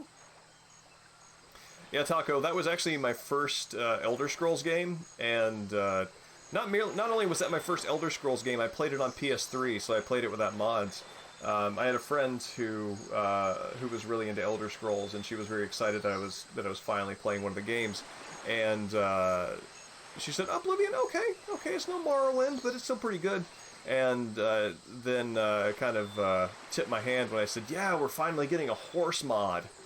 And she was like, "What are you talking about?" Because mods are everywhere in the Elder Scrolls stuff, and that's when she learned that it took, I think, nearly a year for Bethesda to release a studio sponsored mod to add a horse to the game, which is very clearly like light years behind whatever they do on PC, and I think I lost a little bit of respect in that moment. Why don't you just give me the key to the monkey head? No, I needed to get back my banana picker. Okay. Excuse me, I've got some pressing business to attend to. Yes, me too.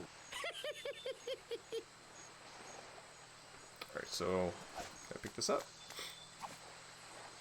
It's a gross old bottle. Wow. I don't want it. Guybrush has weird standards.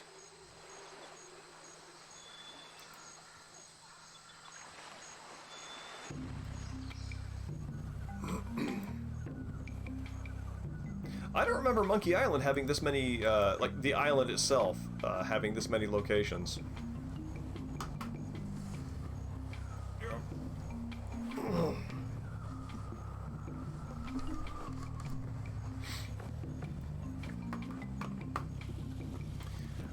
Oh. Did I have horses? Alright, maybe that's it. Maybe I'm thinking of the horse customization mod. It's been a while. I got Oblivion. I was so hungry for any kind of game that I was interested on the PS3 when I got it. I bought Qbert from the I bought Qbert from PSN and played a lot of that. But I was like, oh my god, please, just something that makes me feel like I spent my money wisely. To the Monkey Island cannibals. I don't mind you worshipping in front of the sacred monkey idol, which doubles as my home and secret base of operations. But could you please refrain from leaving messy sacrifices on my porch? Also, please do not enter the monkey head. G.P. LeChuck. Man, you might as well write that to house cats. They leave bloody sacrifices on your doorstep, and you don't always want them inside afterward. Yeah, Dan, I think that probably one of the reasons why I forgot that the horses existed is because I never used them. Just running freeform through the landscape as was my MO.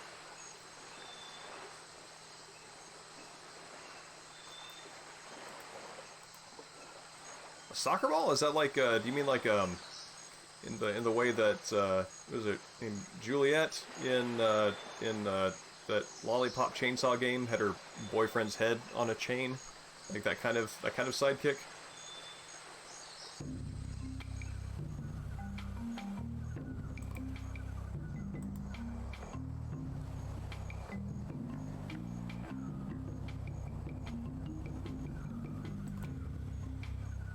Okay. What does the crack do? Oh. Oh, weird!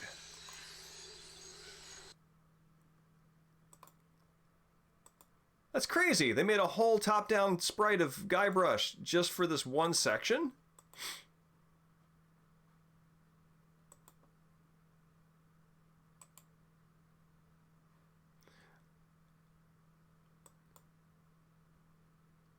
Oh no, I never saw that one. Sorry.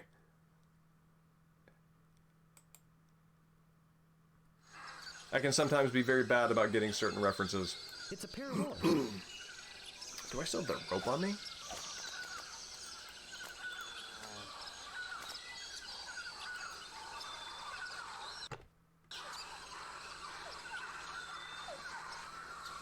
Dan, one of my favorite memories of an Elder Scrolls game. I played Morrowind after I played Oblivion, and they had that weird. They had that weird mechanic which makes sense on paper. The more you use an attribute, the more that attribute specifically levels up, with the idea that, you know, you can build your character around the things that you do. Except that, like, jumping, you got jumping points from falling, so you could, like, climb to the top of a temple, find a height that wouldn't technically bring your HP down to 0, jump off, and then hear the sickening crunch of your knees buckling and the cartilage snapping, and your ankles turning into to so many broken matchsticks, and then get, like, jump leveled up, and you, like, leveled up 3 jumps because now you can no longer use your legs. Yes, that was good. No, Shogi, I take full credit for ruining your joke with my ignorance. So, I need his oars. What is Guybrush doing? Oh, that's the monkey. That's the monkey moving around.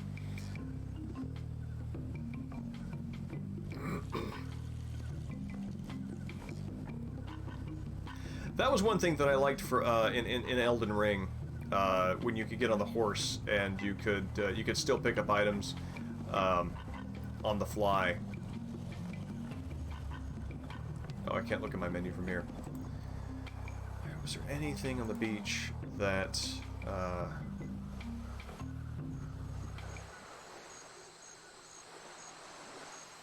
okay, so Towering Rock. I bet you can see the whole island from there. Can I go to the Towering Rock?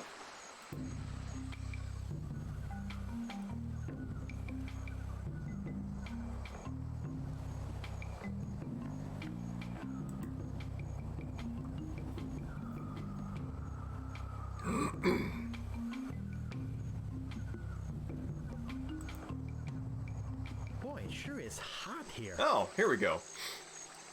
Shogi, I hate driving. The only thing I hate more than driving anywhere in this city is parking anywhere. Street parking terrifies me. I never know if it's legal or not. I'm not that great at parallel parking in the first place. And, like, so this is the thing about street parking in Seattle is, number one, I don't know where it is legal and where it is not. And the extra complicating layer on that is I don't know when I'm supposed to know that it is illegal and also not care, because that's the other layer on top of it, is there is always local knowledge that the signs don't matter, and knowing where the signs are and then knowing which ones nobody pays attention to, and knowing that if you pay attention to the sign and nobody else local does, you stand a greater chance of hitting something because you're not going along with the program. It's very nerve-wracking and I hate it.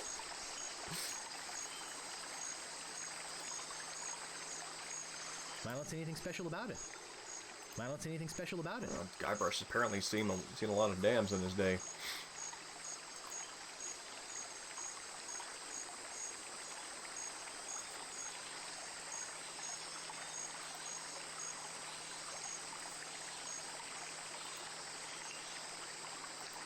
Taco, I tried getting along without a car for a while, and I did not like I didn't like how it limited my options, and there were some instances, like if I am going into the city of Seattle, I will use public transit, would use public transit. To the Monkey Island Now I live in cameras. the city of Seattle, and Please stop moving this. It is delicately balanced. it's weirdly more stressful to do that now. This project. Somehow this works. It's either an incisive representation of the futility of man, or it's a log and a couple of rocks. Guybrush, if you're an aesthete, it's both.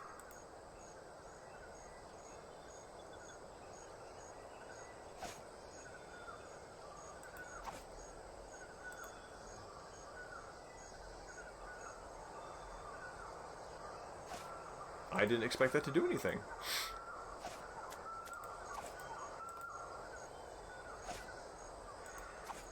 It won't go further. Okay.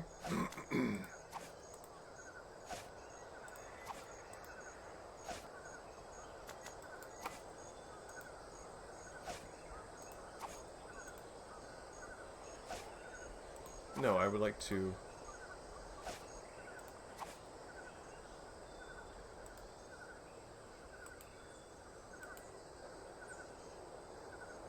It won't go further. It won't go further. Buster, I am right-clicking, It won't go further. and you were telling me that I want to pull. It won't go further.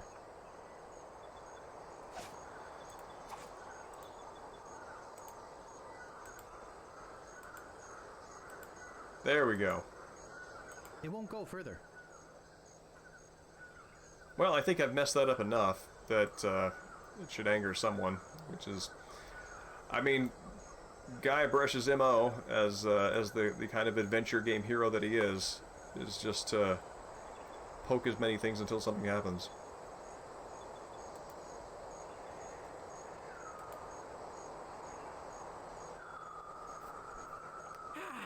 I never get tired of this view, even if I have been looking at it for 20 years now.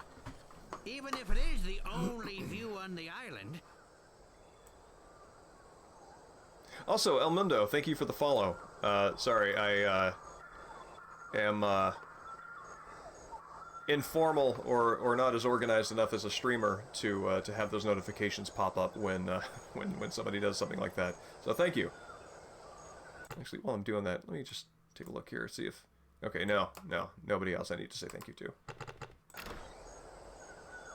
Yes, it is a nice view. Excuse me, I've got some pressing business to attend to. Yes, me too.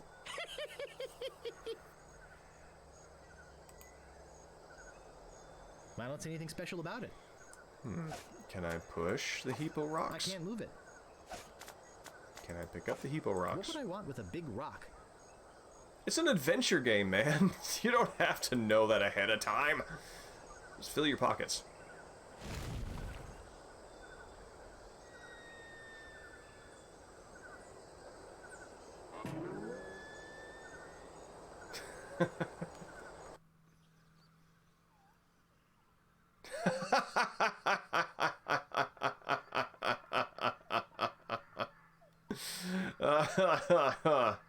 That's very good.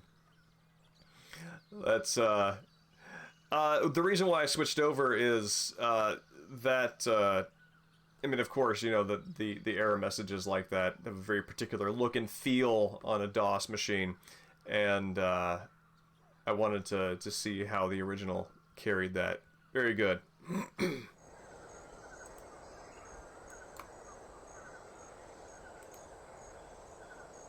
It looks like someone put this here on purpose. So Taco, was that the thing that you were waiting for me to discover?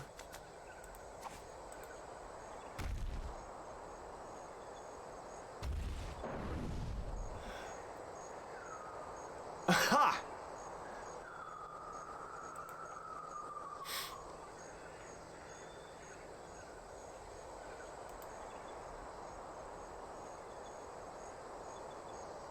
Mr. Toothrot, please remove this dangerous object. Lemonhead knocked a rock onto it from the cliff above and nearly injured someone who was putting up a swing on the banana tree on the South Beach. The cannibals.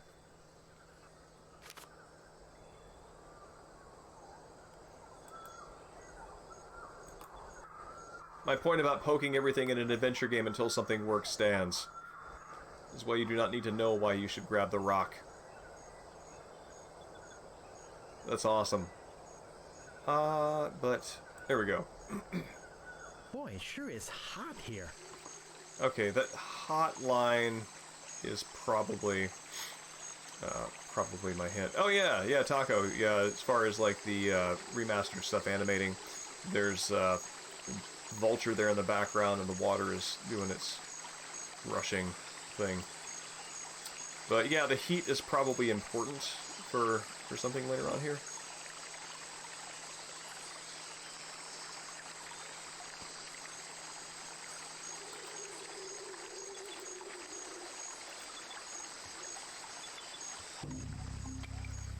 So let's go check that banana tree now. Yes. I like the notion that the cannibals are basically the HOA of the island, and Herman's just sort of insane.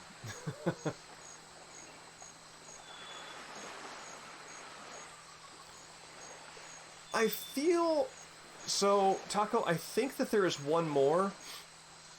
And I think it's in Monkey Island 2, where you get into a puzzle and you have the option of calling a hint line. Or it's a phone, I think. You can call somebody on a phone, and it's a hint line, and it gives you just like these impossibly obtuse options, or very complicated, non-intuitive solutions to a puzzle. And I think that's also a stab at them, because I think the reputation that they had at the time was that they were designed to be obtuse, so you would call and they could rack up monies off the hint line.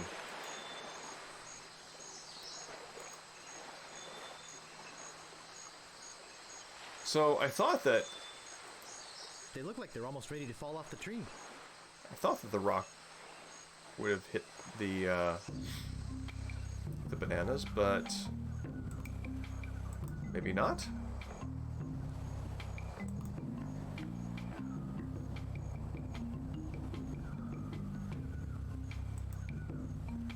Boy, it sure is hot here.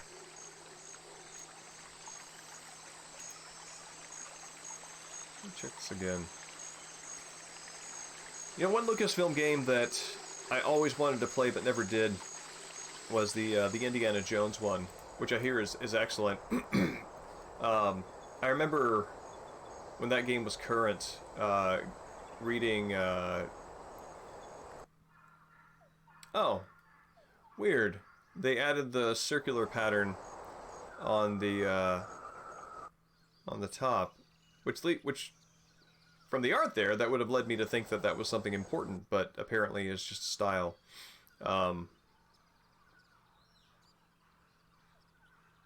Oh, I didn't know that. So that was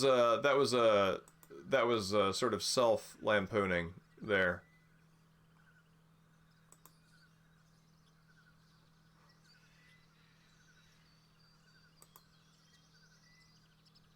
Oh, there's a little bit of ambient noise. Well, there was. Oh, hey, there's a note here.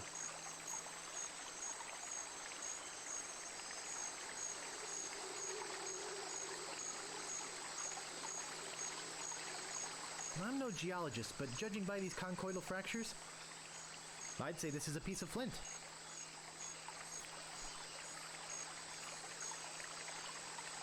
That seems like I could use that.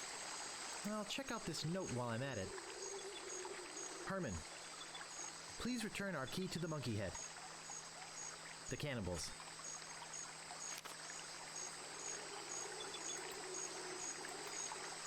But yeah, when that game came out,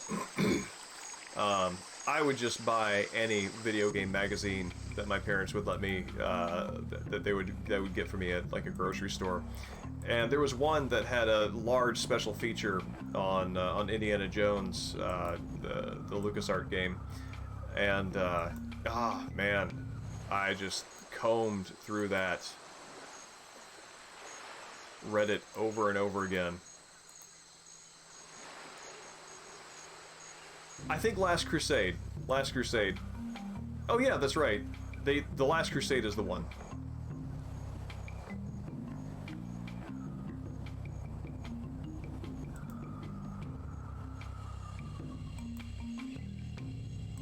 Okay, so I need Herman's banana picker, and I feel like I need to find the cannibals to Why, that's the second biggest monkey head I've ever seen. really seal the deal here.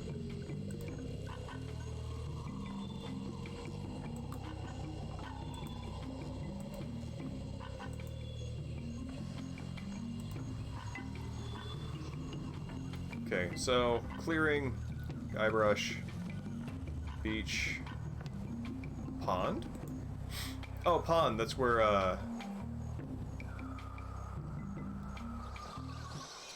okay. Shogi explained, I don't think that they do. I wrote for PlayStation Magazine for several years, about Metal Gear, and, the cost of living where I was in grad school was low enough, and the pay was good enough that I could actually cover my utilities and part of my rent with that. I recently sent an inquiry to, when I was looking for work last year, I sent an inquiry to, I don't remember the name of it, but it's actually a fairly well-trafficked website, looking for freelance work and kind of leaning on my previous experience with PlayStation Magazine to sort of gain interest. And I did gain interest, and I found out how much they paid, and oh my god, the amount that I used to get paid for writing freelance for game magazines is a fortune compared to what they appear to be offering for a lot of websites. Even when I wrote for OneUp.com, they paid me well for the work I was giving them. Yeah, I was talking about this with somebody today. We were talking about people asking us how to get work in the games industry. I honestly have no idea how anybody would get into the games industry now. It is such a different environment than when I started. And not the least of which being that, I mean, again, just like with freelance writing, you would at least get paid. Paid for the work. Paid for delivering writing, not paid for how much other people read it. It's bizarre. And I think that many of the current pay schedules are how many clicks it gets, how much advertisement is clicked on from the work. So basically, your pay is gauged by metrics completely independent of the quality of your work. And also, you have to sort of kind of like Twitch does, you have to earn above a certain threshold for them to consider paying you. So if your article earns them less than $50, then you won't get paid. But if you hit that $50 line, then you'll get paid. And it's just, it's insane to me. It's insane. Like, that, it's gutting to think that that's how writers are getting paid now.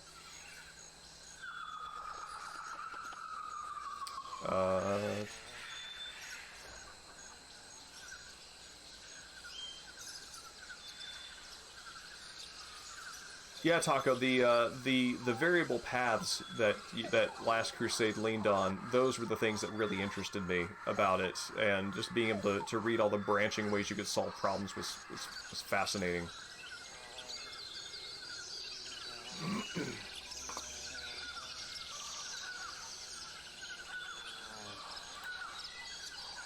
Alright. He doesn't look good. So, let me see, is there anything here? He actually looks more like a dried, rotting carcass or corpse rather than a skeleton, which one imagines would not hold together, being hung from a rope, since you need sinews and stuff. Well, and I think that's a reason. I mean, I don't know. I'm not working in that world, but I am pretty sure, you know, if you do a search for something, you'll find like a million copy pastes of Wikipedia, because the same information is just peddled over and over again without any interest in veracity or originality. And it just get clicks. All hope for the internet that was had when I was young and starting on it is largely gone now, between paywalls and that nonsense. And yes, I am aware that I'm sounding like a very old crank. He doesn't look good. So, how can I get this guy down? Can I use...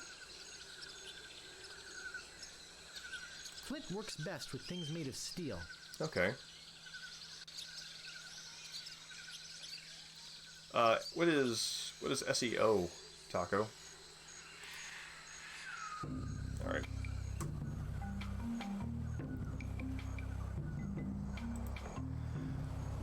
Well, I already hurled the rock at it.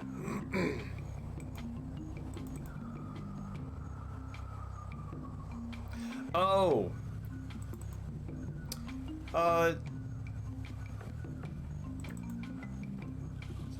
Monkey have anything for me?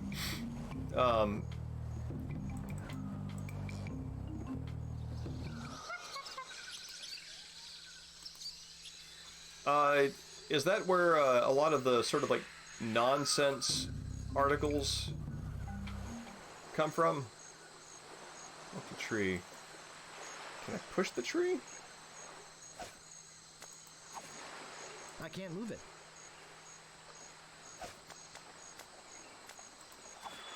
It doesn't seem to open. Yeah. Yeah, the internet is no longer a place made by humans for humans. It's automated nonsense. All right.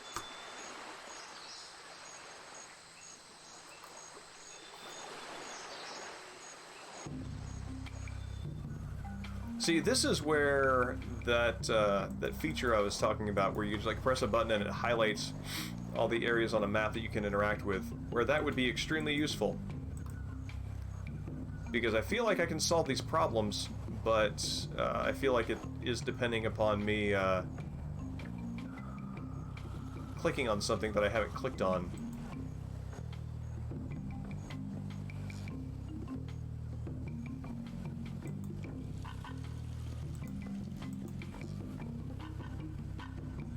The trail ends here. Okay. Good, strong stuff. All right.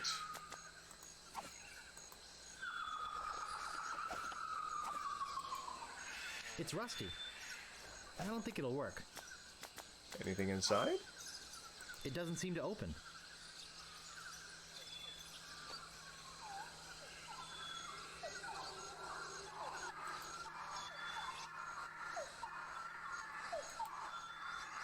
Well, that's the thing that's bizarre about the automation of it, is that if search engines are machines looking at content that is finessed by machines to draw the attention of other machines, it is actually content being created by machines for machines, and we are spectators rather than an audience, and that is bizarre. Oh, there's a spyglass there. That is a little more obvious in the this version. Objects in spyglass may be farther away than they appear. Cute.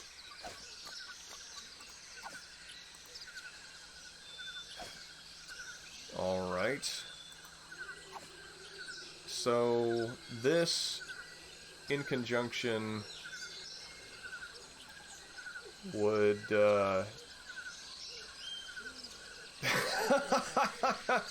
that's ridiculous. Seriously.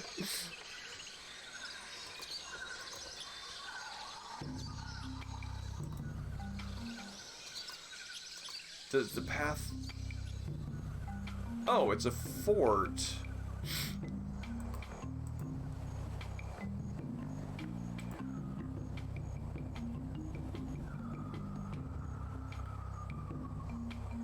Monkey Island is aware of its absurdity within the things that are sort of taken for granted in video games and their conventions, that you can kind of almost forgive it that.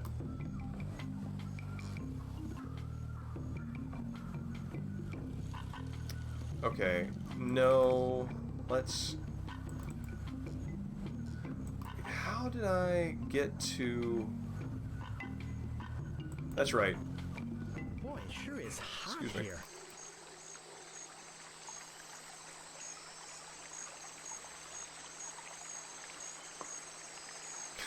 That's slightly... 80 hours would be a long time to wander around here. Excuse me. Alright, so... Is there anything...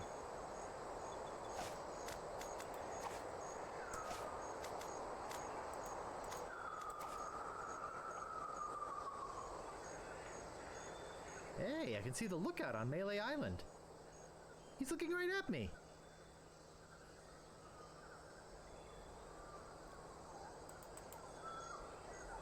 I don't see anything special about it.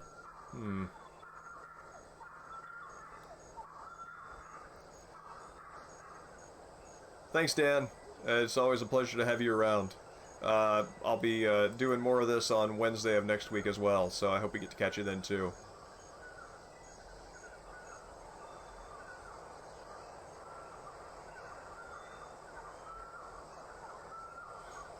I don't know, Shogi. Based on my my save file for Final Fantasy VII, 80 hours would have would not have maxed out the counter.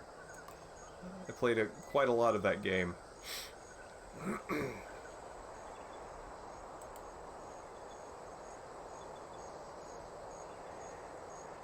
It won't go further. Loom is another game that Boy, it sure is hot here. another vintage LucasArts games that that I never played but would like to. You know, whenever I think about that, I was almost going to finish that sentence, a game that I never played but wished I had. And I can very easily play it now. For some reason in my mind, that is an opportunity I missed rather than something that I am just late to getting to. Okay, can I use rope? I can't reach that from here. Okay. I don't see anything special about it.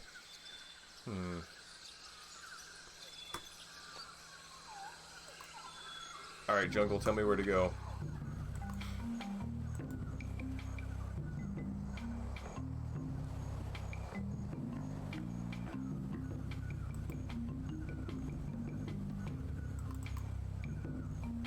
Boy, it sure is hot here.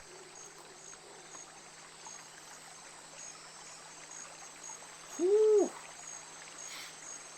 Did it retail for $85 in '92?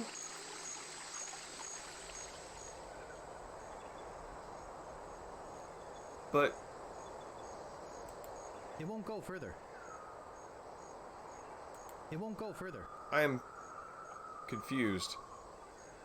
Because I pushed the rock off. And it's gone? Okay, maybe I can use that pile of rocks.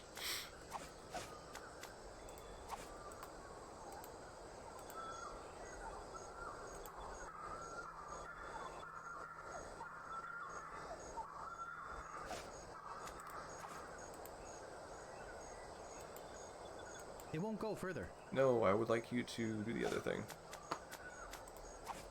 It won't go further. Taco, did you, It won't go further. What the heck are you... It won't go further. Buddy, I know this was just... It won't go further. It won't go further. Alright, so I'm going to push this. There we go. That's what I want.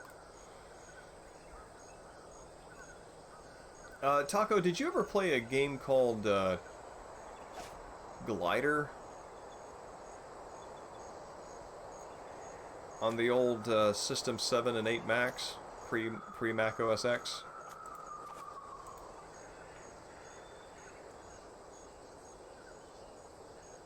I'll just put it here.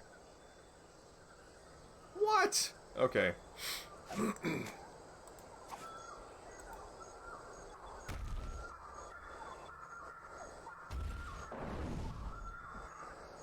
Bullseye. Looked like it hit the big banana tree on the beach. I bet the odds against that are incredible. We might have. I uploaded many houses to AOL back when that was the place to go to get them. CompuServe never quite took off as a place where those things like lived and had a community. Boy, it sure is hot here. I found in the nooks and crannies of the internet, many of the old glider houses, those repositories are offline, and the file directories are no longer accessible.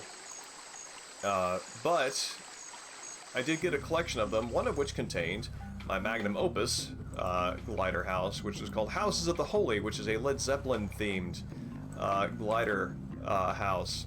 I have recorded a full playthrough of it that... Some bananas fell off the tree. That could actually be fun to stream the video and then talk about that game.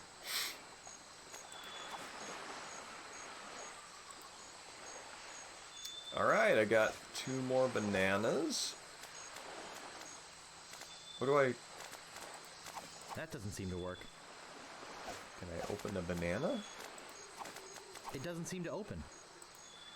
Yeah, it's very much, I mean, it's very much a snapshot of who I was when I was 14.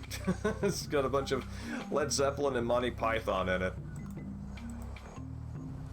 Alright, so...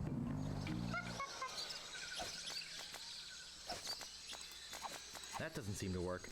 Did you make and upload glider houses, Taco?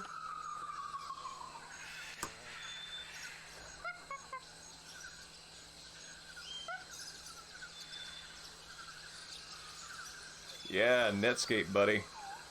Alright, so...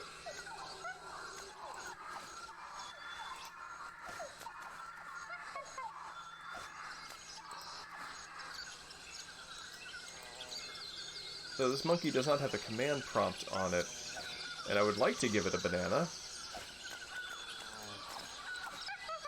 Oh!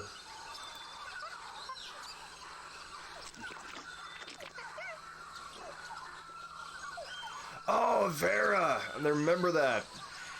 That was awesome. The, what was the name of the... Was it Pangea Software who did that? No, they were the same folks who did Maelstrom, I remember. The very cool asteroids-like. Evening Viper, it's good to see you. Ambrosia, that's it. Yeah, I remember they had the sort of like Zeus-looking sort of like splash screen when you loaded it up. How are you, Viper? It's great to see you. Yeah, I played quite a bit of Avera. I was never super great at it. My computer wasn't quite fast enough to really run competitively with other people online. But bet your butt, I was playing that at 9.6K bauds per second. Okay, so the monkey is following me now.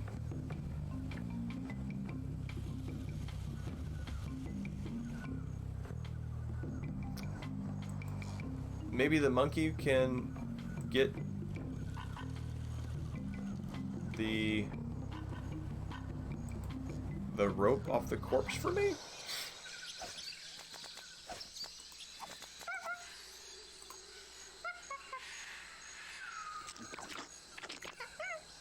Evening, Space Hamlet. Good to see you.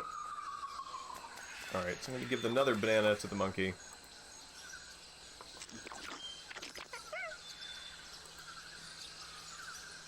Follow me, be loyal, help me solve problems.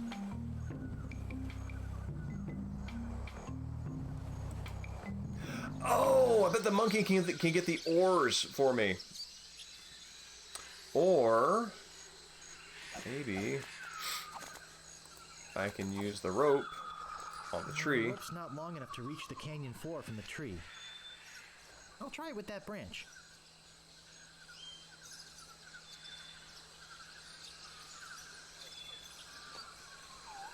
Hold on. Okay. The ambient audio has an animal in it that sounds just enough like my cat to make me double take reality. Give me a second.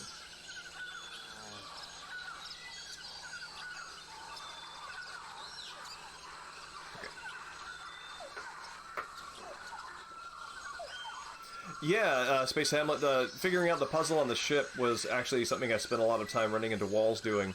And a big part of that was the fact that there are at least 2 whole screens that you can access that it's kind of a pixel hunt to kind of guess where you even click on the screen to get to them. So, yeah, I'm not surprised. I'm very glad that I have the hint system to... What?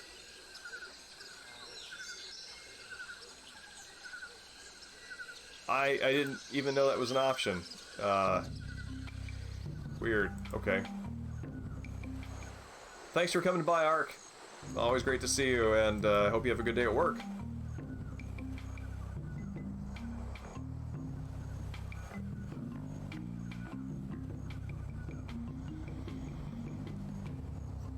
So... Boy, You know, sure Viper- is hot here. For some reason, you said week and a half stint at your jobs. I thought that you meant working 9 days within the space of a week. And I was very confused as to how that could be.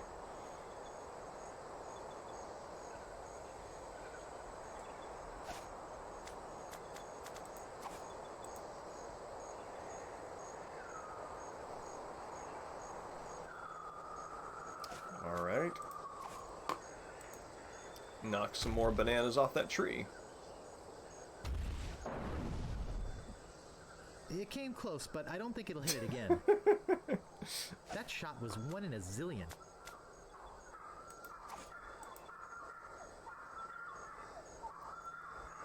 I mean, it's not just my thought process. If there's anybody who could do it.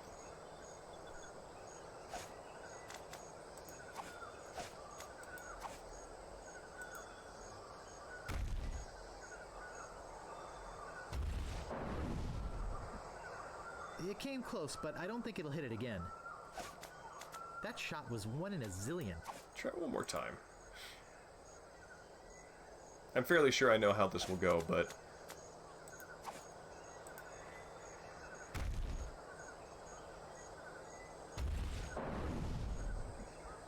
It came close, but I don't think Okay. it'll hit it again.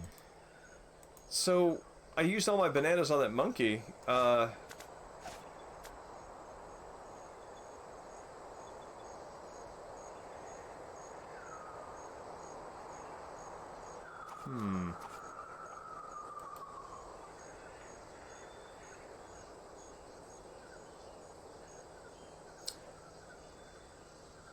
I wonder if I can point it toward the dam.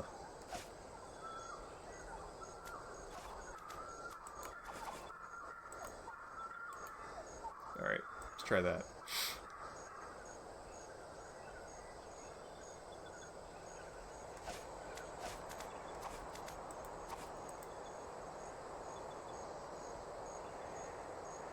I can't move it.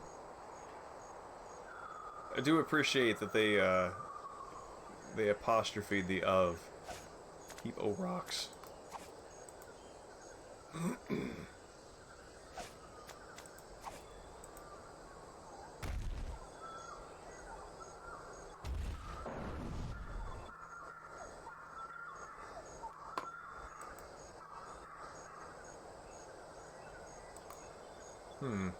It seems that was not what I need, so let's pull it.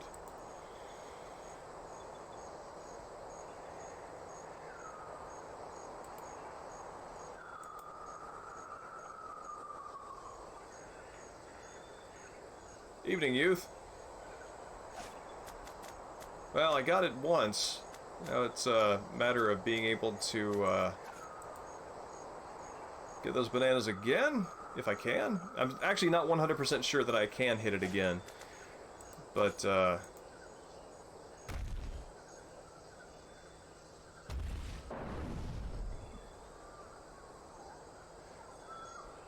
like, can you hit it more than once, or is it just a one-time deal? Because the voice lines I was getting from Guybrush suggested that that's just it's a one-shot thing. Nope, wrong way.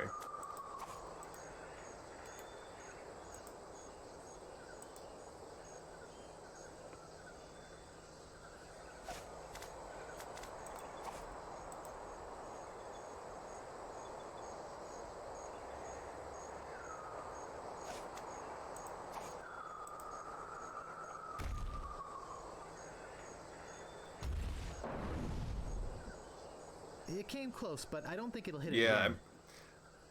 That shot was 1 in a zillion. the game designer brain is saying that that's the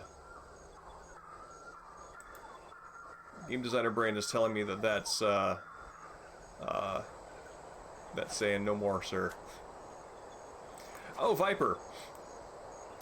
If you happen to catch the VOD on this at the beginning.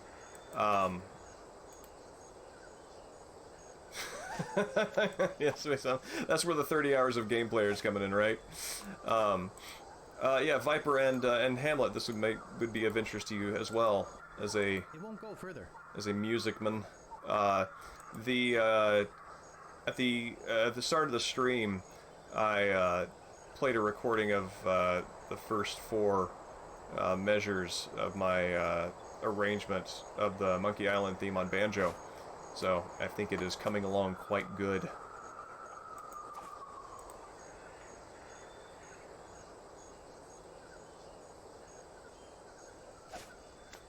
All right.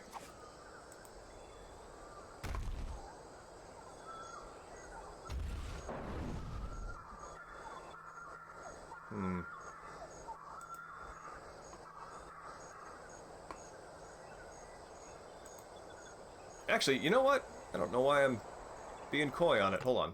Here.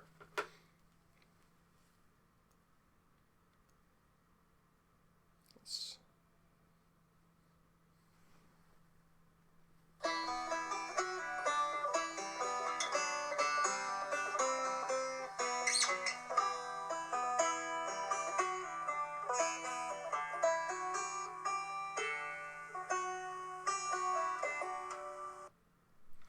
So, that's where I'm at on it. I noticed I'm missing a half note's worth, half notes.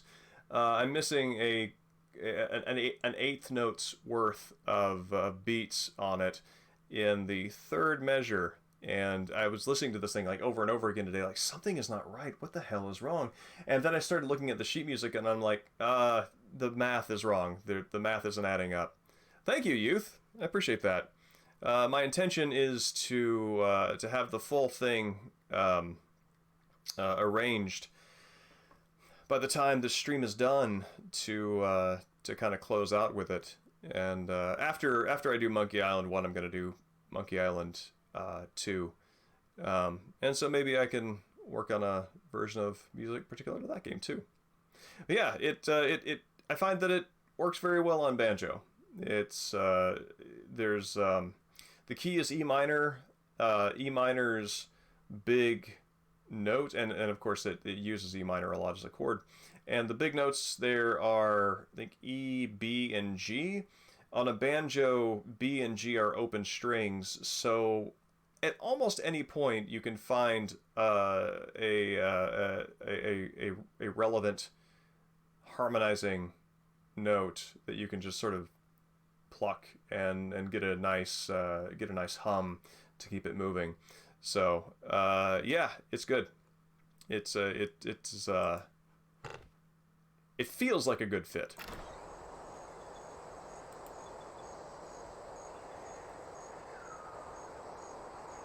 It won't go further. Oh, wrong thing. And it's good because I've been learning... It won't go further. Alright, so... Push here? There we go. There we go. Just trial and error this a couple of times. Most of what I've been doing is learning, honestly learning Bach. And there's a pleasure in being able to play that well, but...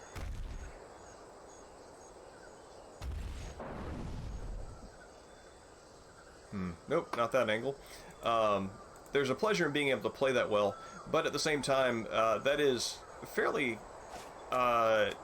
heavy to try to arrange meaningfully for a single instrument, especially on your first run out in terms of learning music. So it's more instructional than... it kind of feels like more instructional than necessarily something that I'm going to be breaking new ground on.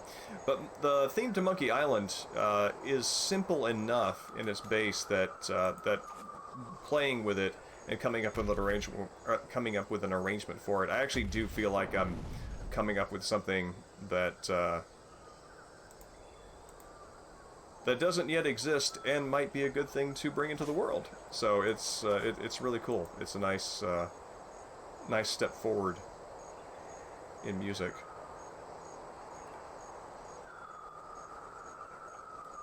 Yeah, well, that's the thing. The thing about video game music as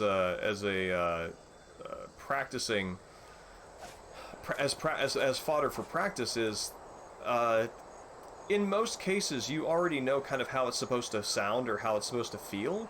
So that right there gives you an advantage on being able to replicate it on an instrument.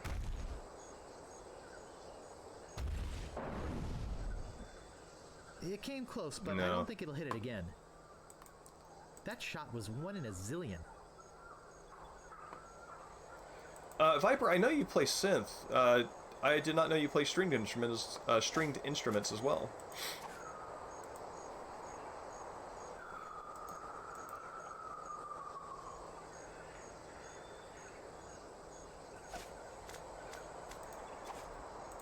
The time for cleverness is past. Brute force is upon us.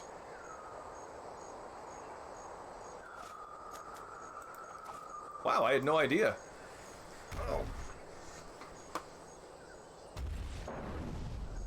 I've seen archival footage of your DJing, and have listened, of course, to your synth music. But yeah, didn't know you play stringed instruments. Yeah, Hamlet, I am. I'm also in. I also advocate video game music for warm-up stuff. The very first song I ever learned on banjo was "Humoresque of a Little Dog" from the Mother series.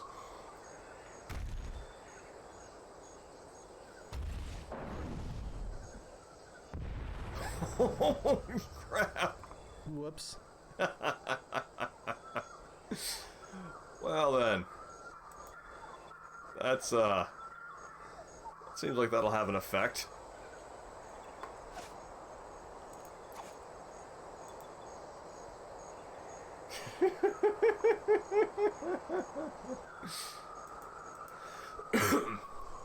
But yeah, actually, Humoresque of a Little Dog is, I don't know what key it's in, but the sheet music I originally found was it shifted the key signature to E minor because it was made for a saxophone, and saxophone apparently can't hit the key that is already in. So, that also feeds into the Monkey Island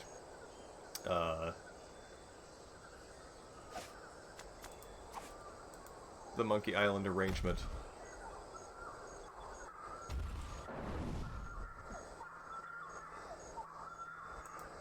There's only one more arrangement possible. We're gonna try it and then go take a look at that take a look at the shore and see if anything is... It won't go further. Okay. Cool. Let's go see if my crewmates It survived. sure is hot here. Excuse me.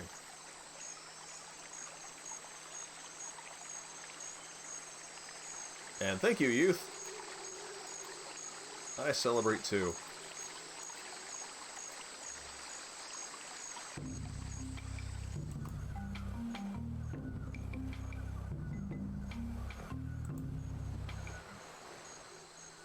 Oh wow, that was fast.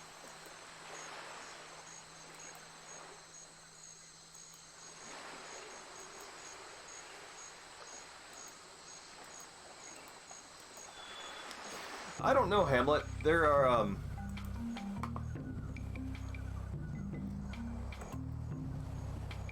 trying to think what a comparable puzzle would be.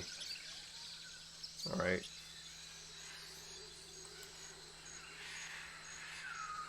Oh, okay, I can climb down there. Looks sturdy. So, do I have any more rope? I bet I need the rope from the guy who's hanging in that clearing.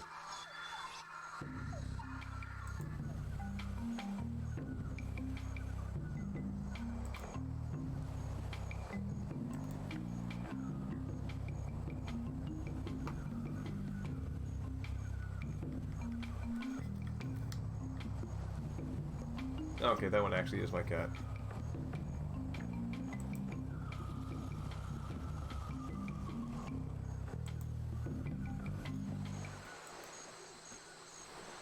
Oh yeah, that's my cat definitely destroying my car. Hold on a second.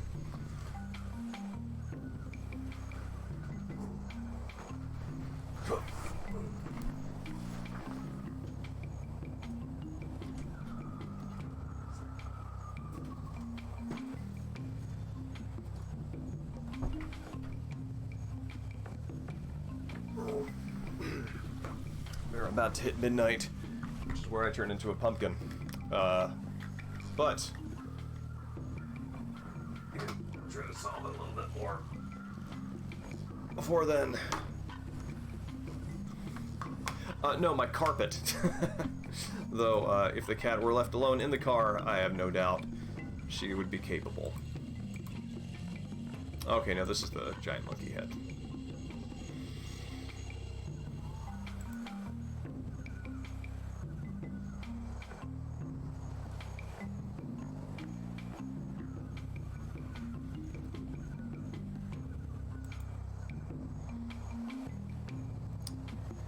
Boy, it sure is hot here. Can I I don't see anything special about it. push the damn... I can't move it. Oh. Ah. There we go. Flint.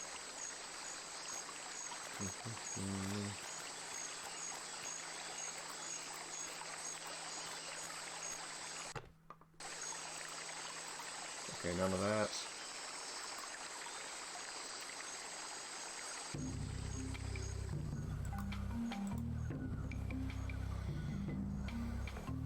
There is that rusty cannon. Where's that fort?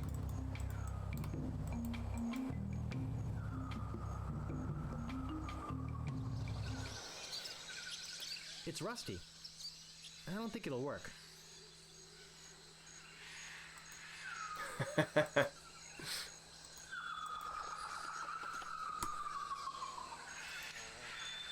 It's rusty.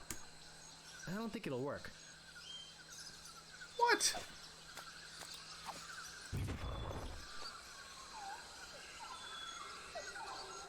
Hey, nice spyglass. Looks just like...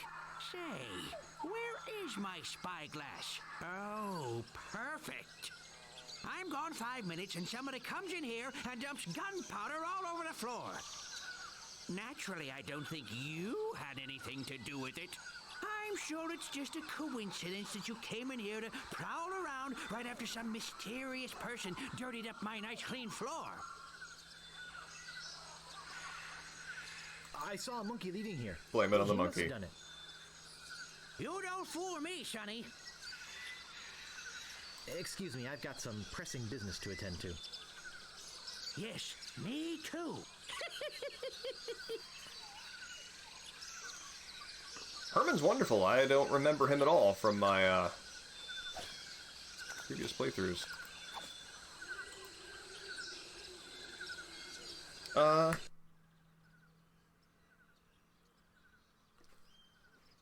little bit of ambience.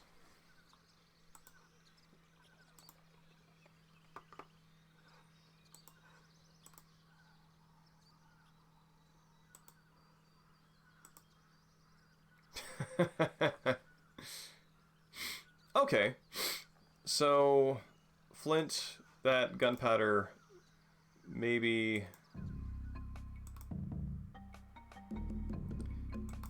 For some reason, the audio on the original soundtrack in the special edition is just a touch quieter.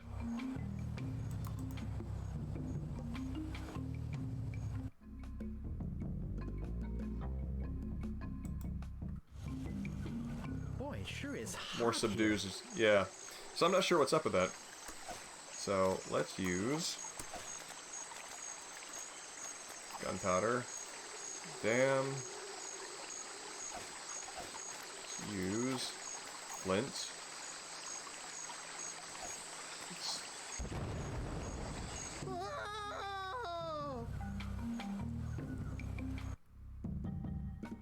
Oh. Oh, okay. So the pond fills up, and there's my dude. Healthy looking man.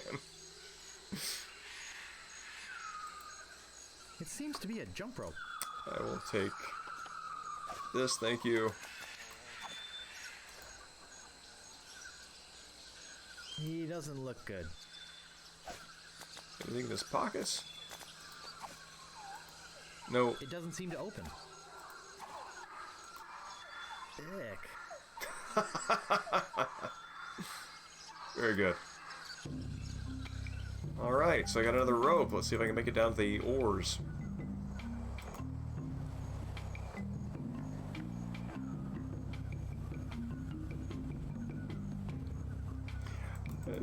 Thinking about it, it's kind of ambiguous as to whether or not Guybrush went ick at the thought of doing it, or actually did it and then went ick.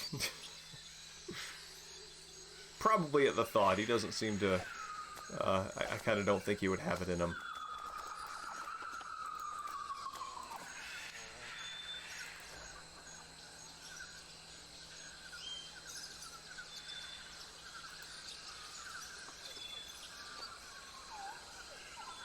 It's a pair of oars. All right.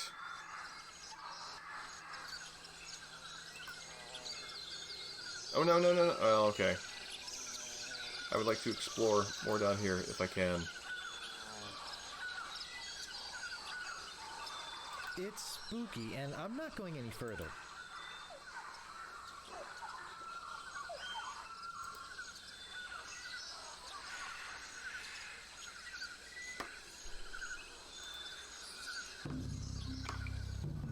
Okay, so I have the oars.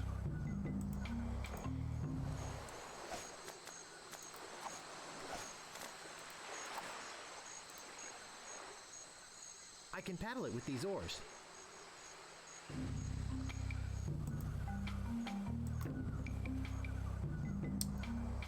Can I use this to get around the mountains now?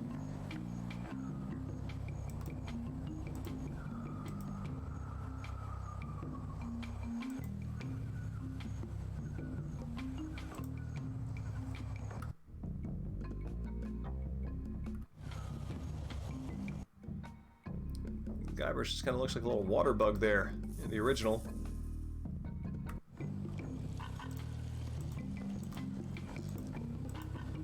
I do like how the map in this version has a skedaddle option. Seems semi-reliable.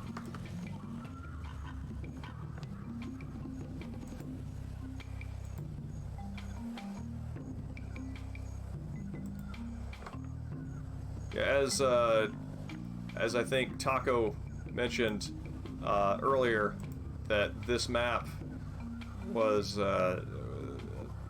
Ron Gilbert admitted that this map was used to justify the advertised 30 hours of playtime.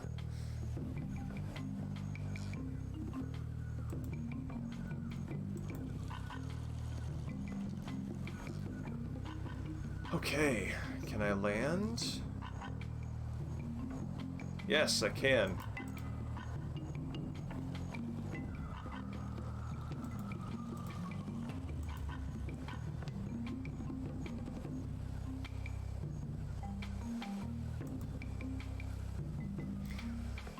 From my memories of playing this so long ago, I actually don't remember spending this much time on Monkey Island. I almost exclusively remember Melee Island as the game. Maybe that's because I restarted several times later years and only kind of hung around on Melee Island and didn't get very far. I'm not giving you bloodsuckers your key to the monkey head until you return my banana picker. HT. All right. This seems like a pretty good place to save. It's a nice, nice shift in focus. Kind of got through a last round of puzzles. Yeah. Well, I mean, also, I think if you go to Moby Games or other sites where they, I remember this with Monkey Island specifically. Sites that just, they need to have a screenshot of the game. It's always Guybrush standing on the docks right as you enter the village in Melee Island. Literally the first moment of controllable gameplay. Yeah, so it was kind of telling as to how much time they wanted to put into that. But it's time for me to hit the bed, and thank you everybody for coming out, Viper and Hamlet. I'm really glad that that I was around long enough to see y'all in here. And Taco, it's fantastic seeing you again. It's been too long, and I hope to see you soon. But yeah, thank you everybody for coming out, and have a great night. Thanks for coming out, Youth. Yeah, Youth, if you're kind of looking for Monkey Island streams, I'm going to be doing this again on Wednesday of next week. I generally start around the 8 to 9 p.m. hour of Pacific Standard Time. So, yes, Shogi, you're still here. Thank you for coming out, and